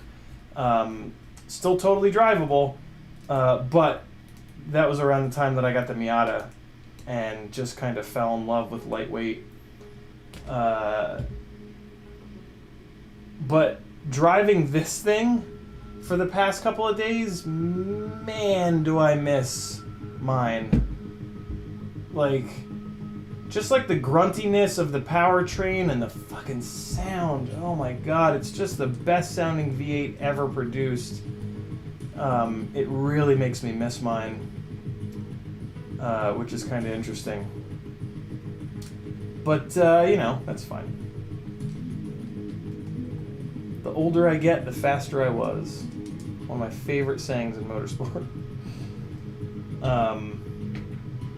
I'm interested in what they sell for it. The Fox bodies, 86, 87, all the way up to 94, maybe 95? No, 93 actually. The Fox bodies are starting to go up in value, which makes sense. Fox bodies are ultra cool. The 94, 5, 6, 7, and 8 body style is called SN95. I'm really curious what they're selling for. If you can still get them for $5,000, I mean, I don't know, maybe. It's a lot of money. But, man, it's a great car. It gets 30 miles per gallon on the highway. Big grunty 4.6 liter dual overhead cam V8. Great motor. Hand-built motor, come to think of it. Fucking great car, man. Really, really great car. I really have such incredible memories in that car. And I was very sad to see it go, but it was definitely time to let it go. So it was a decision that had to be made. All right, so let me run a bead of welder around this antenna, and this rig will be done, which is pretty awesome. So I'm just gonna come up here, and I'm gonna try to do this as neat and tidy as possible. I'm gonna lay this on thick because I want it to be like a little crash bumper for when this thing smacks into the pavement. So don't be alarmed by the thickness. That's what she said. Wait, no. That's what he said. Don't be alarmed by the thickness. Like a fucking baby's arm. Making a fist.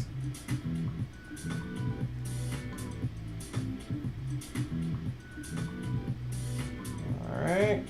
And there we go.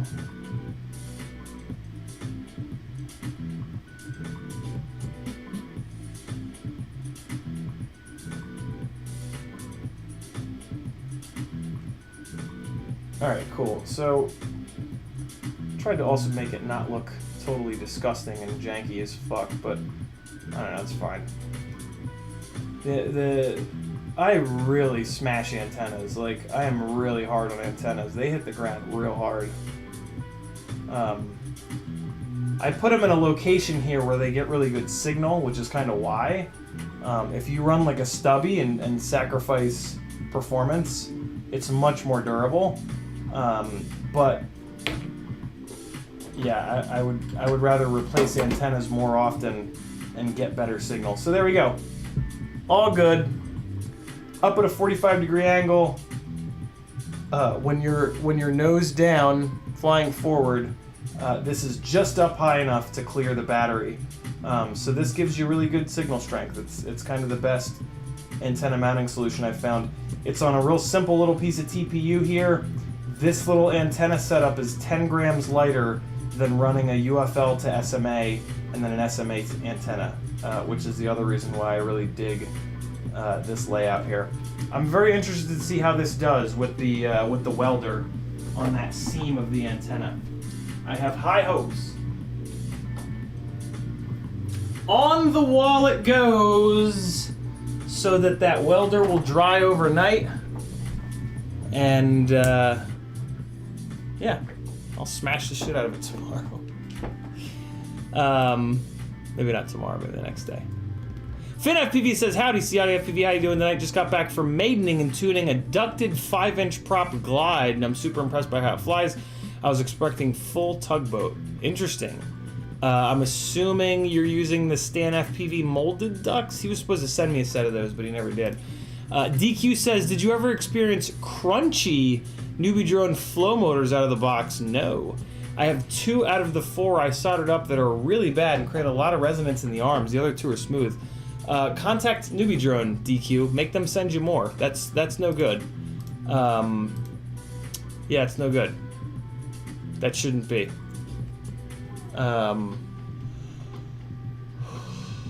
They'll probably just shoot you a couple. Their customer service is really good. Chris Croft says, I know someone that cleans his quad after every flight. That's too much work. DQ says, the Fox Body LXs are clapping hands. Yeah, that's an interesting swap. Great swap for performance. I would never do that swap. I think LS motors sound awful. I think those are some of the worst sounding V8 motors ever produced. Which makes a lot of sense. It's the same. So a part of Ford has more than one employee whose job is to make the cars sound good. And it certainly seems like, so you look at like Honda and Chevy, right? They make motors, K20, K24, LS1, LS3, LSX, blah, blah, blah, blah. They make motors that make the absolute maximum possible power for the size. And they don't sound good, in my and many's opinions. Which kind of makes sense, right? Like if you tell your engineers, hey, make the motor make as much horsepower as possible, they don't think about sound. Ford has people whose job it is to make sure that the engines sound good. And it kind of stands to reason that in doing so, you leave a little bit of horsepower on the table. The sound of an engine is a huge part of the experience for me. And I'll take an engine that sounds better and makes a little bit less horsepower every day of the week. So yeah, kind of interesting. I could be talking out of my ass. Maybe it's just because of overlap or over square, or there's a million different things. Oh, DQ meant the LX trim of the Fox Body. Just like the look of them. They have no trunk lip spoiler. Yeah, me too, DQ. My very first car was an 87 LX notchback with the trunk, not with the rear glass. But I like them with a little wing. I don't like the way they look wingless. I like a little spoiler, a little wing on them. Go-Kart Mozart says, unfortunately, you have to smog a Fox Body Mustang in California, so a lot end up in the junkyard. That's sad. Don E with a $1.49 super chat. Thank you, Don E. With what appears to be a little mustache. Thanks for the support, brother. Very cool of you. Layman Board says, can you link the VTX antenna mount? I most certainly can. It is on my Thingiverse. Log in real quick here and sign in. And I'm gonna go to my collections and things to make. And there's no picture of it. Here it is. I think this is it. Yeah, it's the one. This is my favorite one. There you go. FinFPV says, I got the 6-inch printed ducks so I could still run 5-inch props. I put 6-inch arms to glide, but discovered the 6-inch ducks would totally fit on a normal glide with 5-inch arms. Ooh, that's pretty cool. That's very interesting. DQ says, yeah, the notchback. Yeah, man. Yeah, I mean, the other kind of important thing about if you buy a Fox body, buying a notchback, is that the Fox body chassis is very floppy.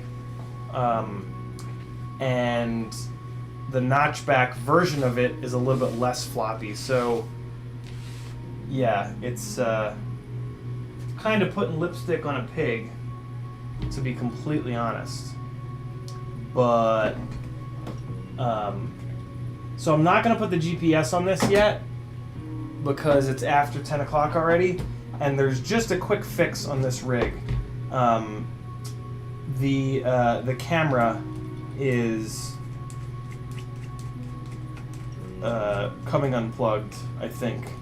So I think I just need to switch the little camera pigtail out on this, and then it'll be back in business. I just want to get this rig back up in the air. We're not going to do the ESC swap tonight, no way in hell. So I would love to leave this stream with 2 working 5-inch rigs. This is the more cinematic, regular old 5-inch glide, which I'm going to start playing around with this a little more. I'm going to start, you know, I have not flown freestyle with Hypersmooth in like forever. And I'm kind of curious as to what it'll look like. So, yeah, I'm going to put this thing, I'm going to spend a little bit more time with this thing, with the Hero 8 on it. And, yeah, that'll be kind of cool to compare.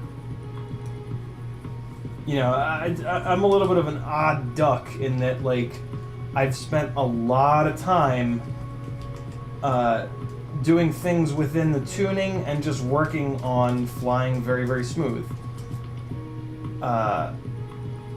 In a time where Hypersmooth can kind of do that for you, like you kind of really don't need to fly smooth, since Hypersmooth is so good. But at the same time, it does help, because with Hypersmooth on, the smoother that you fly, the less Hypersmooth is going to need to zoom in. And that's kind of a big deal. That makes a big difference. This looks totally fine. I don't understand what's going on with this. I thought I remembered there being an issue with the video pin on this, but it looks totally fine, which is kind of worrying, because that means that the problem is elsewhere.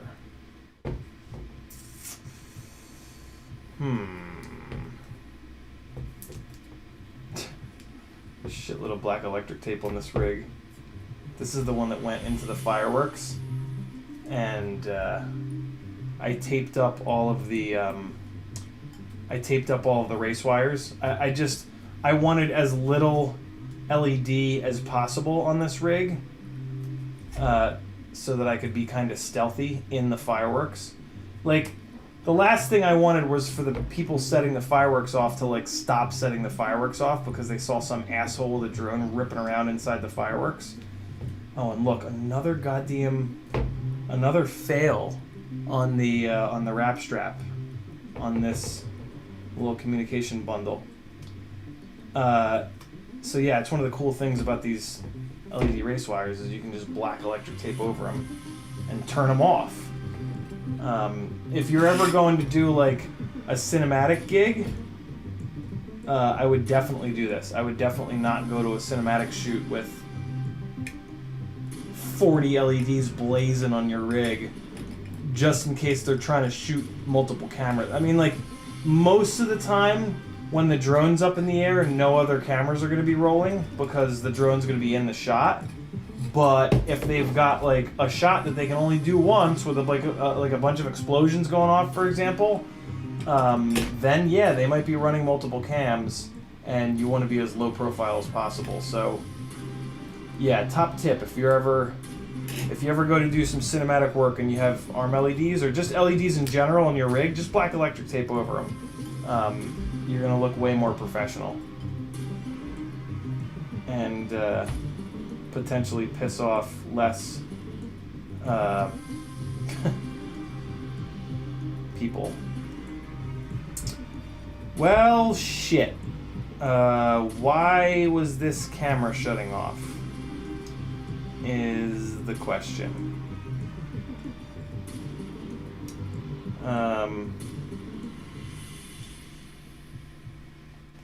So let's do this. Let's swap the camera itself out, and we'll see if that fixes the issue.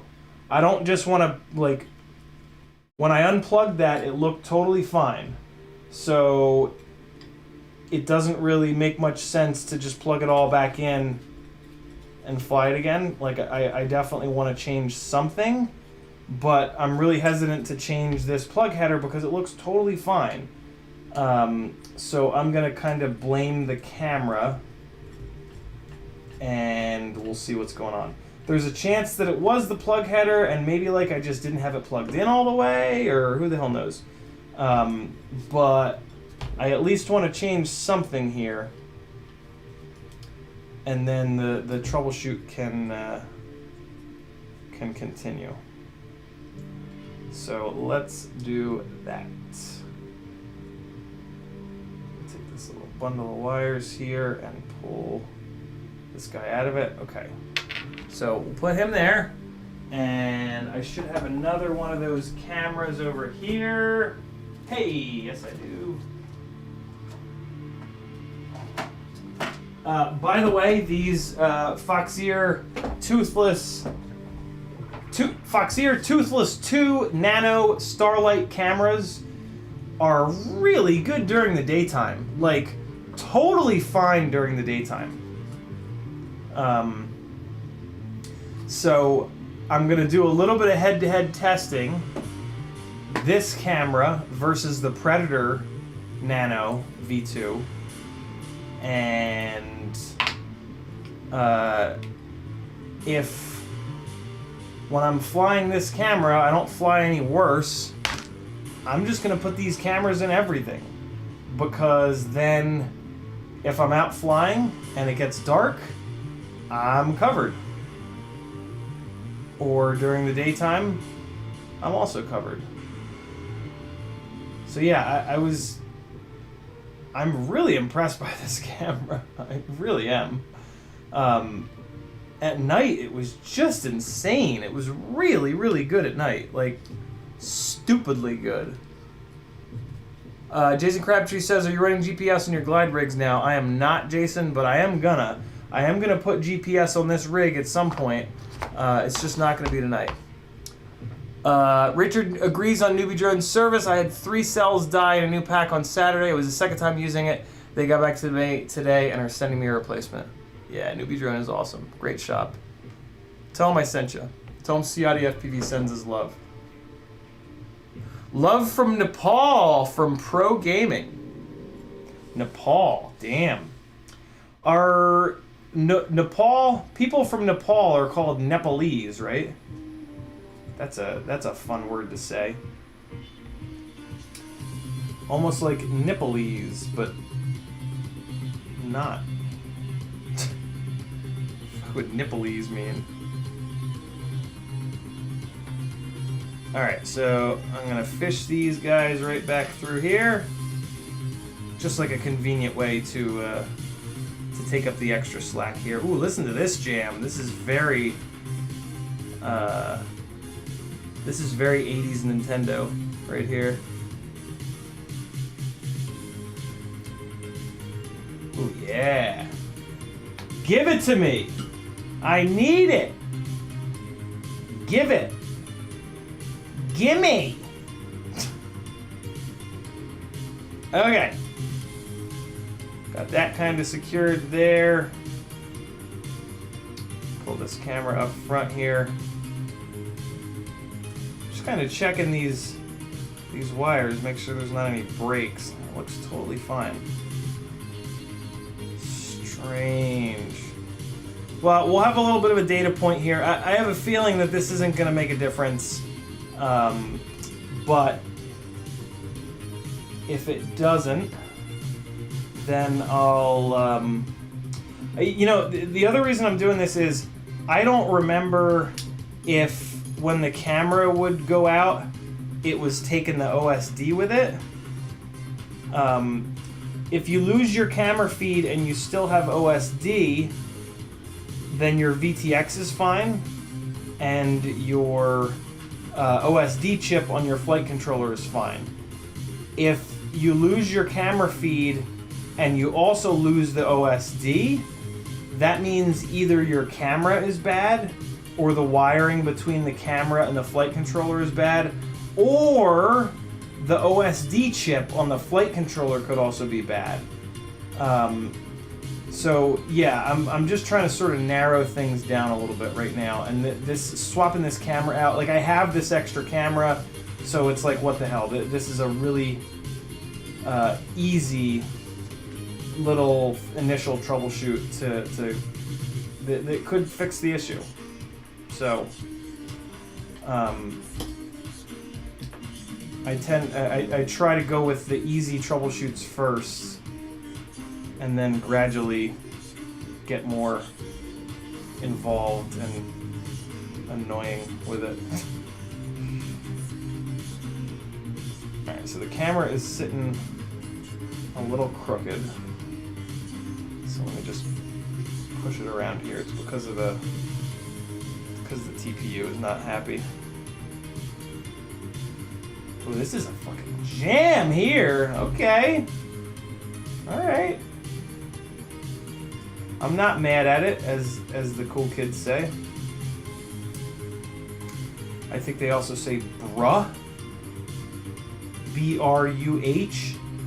That seems to be a popular thing to say nowadays. Bruh.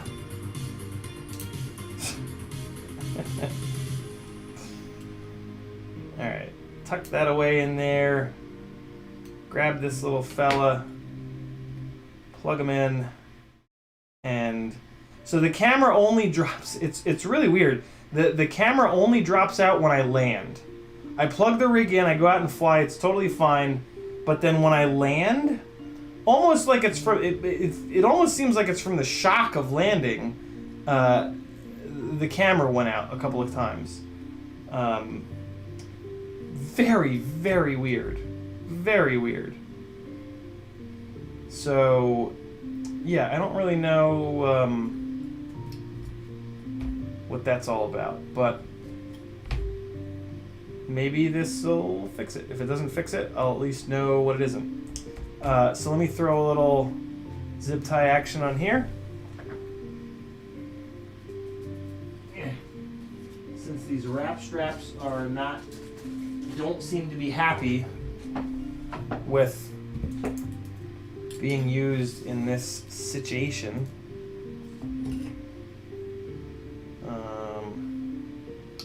Run this up like that. And send it down through. So I'm running this zip tie in a very specific way so that this head sits on the there's a this will be fine. The head of the zip tie sits on the corner here of the carbon fiber, and that's always a good idea. If you have a corner of carbon, if you put the little head on there, it's really nice because it sends the one part of the zip tie in this direction and the other part of the zip tie comes in this direction, and it's just, yeah, it's just a good practice to kind of try to do that. Oh shitters. Let's That's not what I wanted to have happen.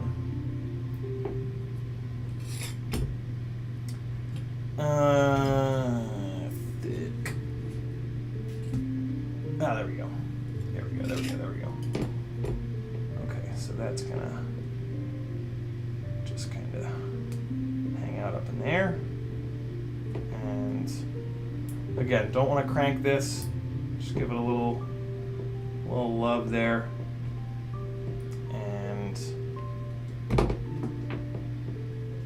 kind of janky the way that it's on this little guy, but it should be totally fine. It should be overlapping that enough to not be an issue.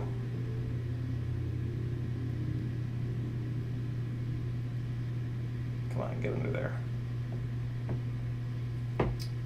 Yeah, no, it should be fine. It's held on by VHB, so it should be good. Ooh, this song sounds terrible. Alright, antenna looks fine. This looks good. We swapped the camera out. Camera is looking to be straight now. Nope, not straight. Not straight at all.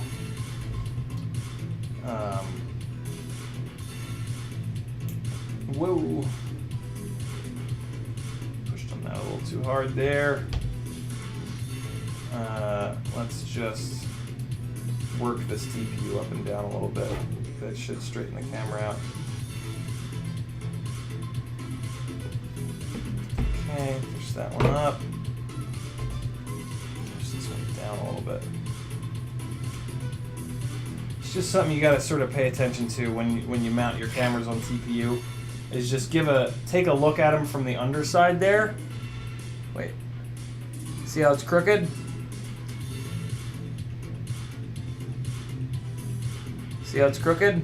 You don't want that. You don't want your camera to be crooked. So just sit here and fuck around with the TPU. It won't take long. You'll figure it out. The TPU is either like sitting down too low or sitting up too high, and it causes the camera to kind of just sit a little bit crooked in there. So just screw around with it and check it, and you'll figure it out. It's no big deal. I think that was it there. It's easy to check. You just line it up on the bottom of the carbon.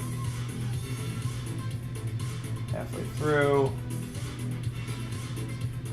Still a little crooked. Still a little bit crooked. What's going on with this TPU?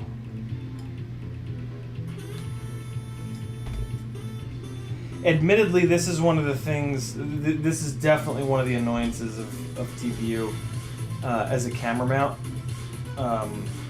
But the alternative is to hard mount the cameras, and man, I have not had luck with hard mounting cameras.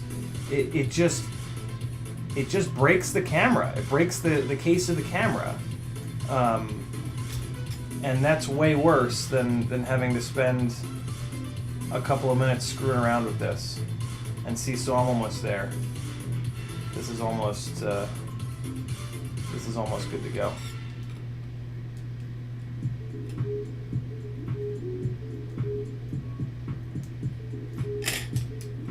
There it is. Yep, that's perfect. I think. Yeah, still a little crooked. Still a little crooked. Keep pulling this side back a little bit more. Whoop.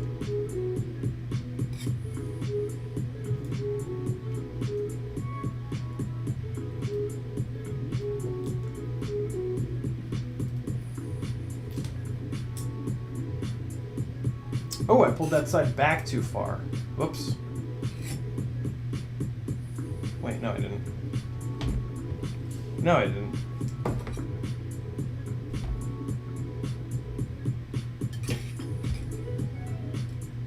So that little piece sits right in front of that piece of carbon. No, right on the front of that one.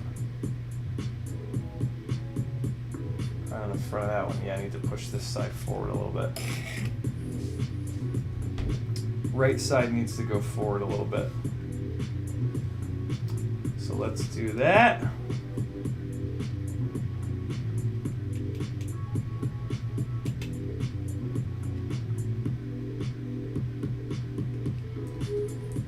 Take care of it. Front. Yeah, there we go. There we go. That was it. That was it. I'm holding it sideways, but yeah, see, now you can tell it's straight.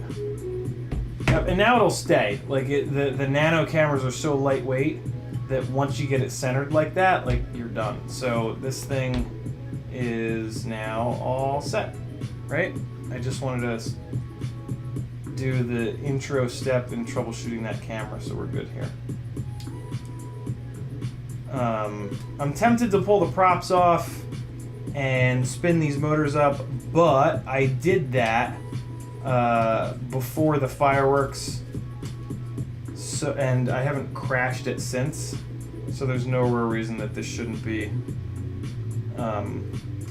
plenty smooth. So I'll leave the props on and just fly the damn thing, and we'll see if the camera swap fixed it.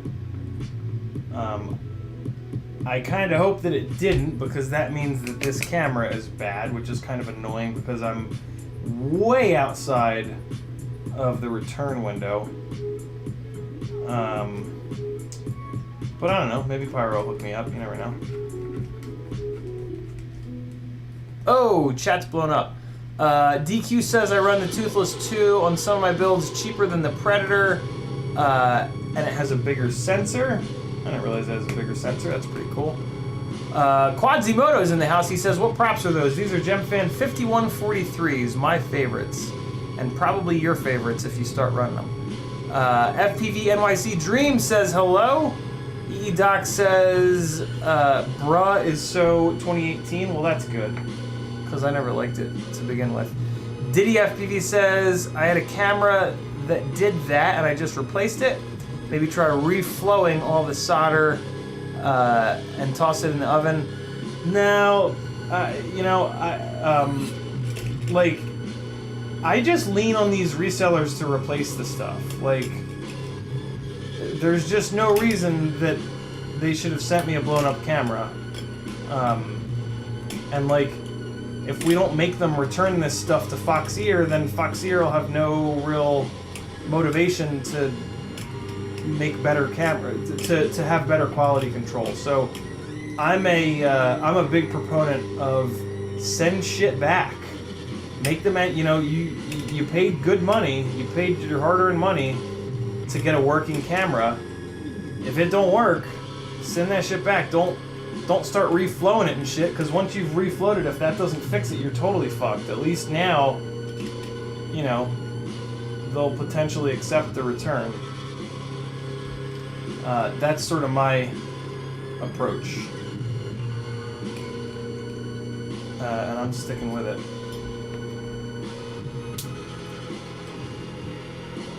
Oh man, these arms got a little bit of anger in them. That's interesting. Let me crank these arm bolts a little bit. Oh man, they're cranked. Okay. Okay. Alright. Well, this song's awful. We're gonna skip this one. What's up, Tiago? How are you, brother? Laymanboard says, check ground for your camera. Sounds like a wire about to fall off. I did, Laymanboard. Everything looks fine. And I'm caught up on chat. Look at that. So, yeah, there we go. 2 working 5-inch rigs. This one's got quite a mangled Mortal T. I wonder if that could have had anything to do with the failsafe. I'll keep my eye on that. Awesome. This one needs to get a little bit of abuse to see what's going on with the camera. The other one is fully operational and ready to bang. Just like me! 2 quads on the wall, boys and girls. Life is good. Okay.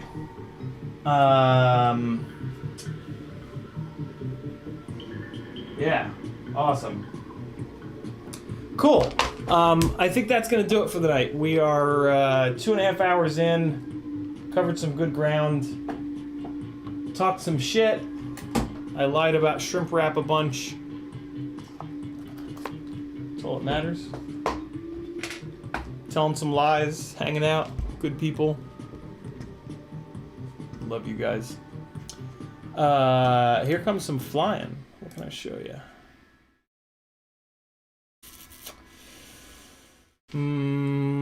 So that was 160 at the beginning of the stream. What's 159? Is this an actual battery, or is it just nonsense? I'm gonna play this 159. It's only 785 megs. Well, let me just shuffle through it real quick.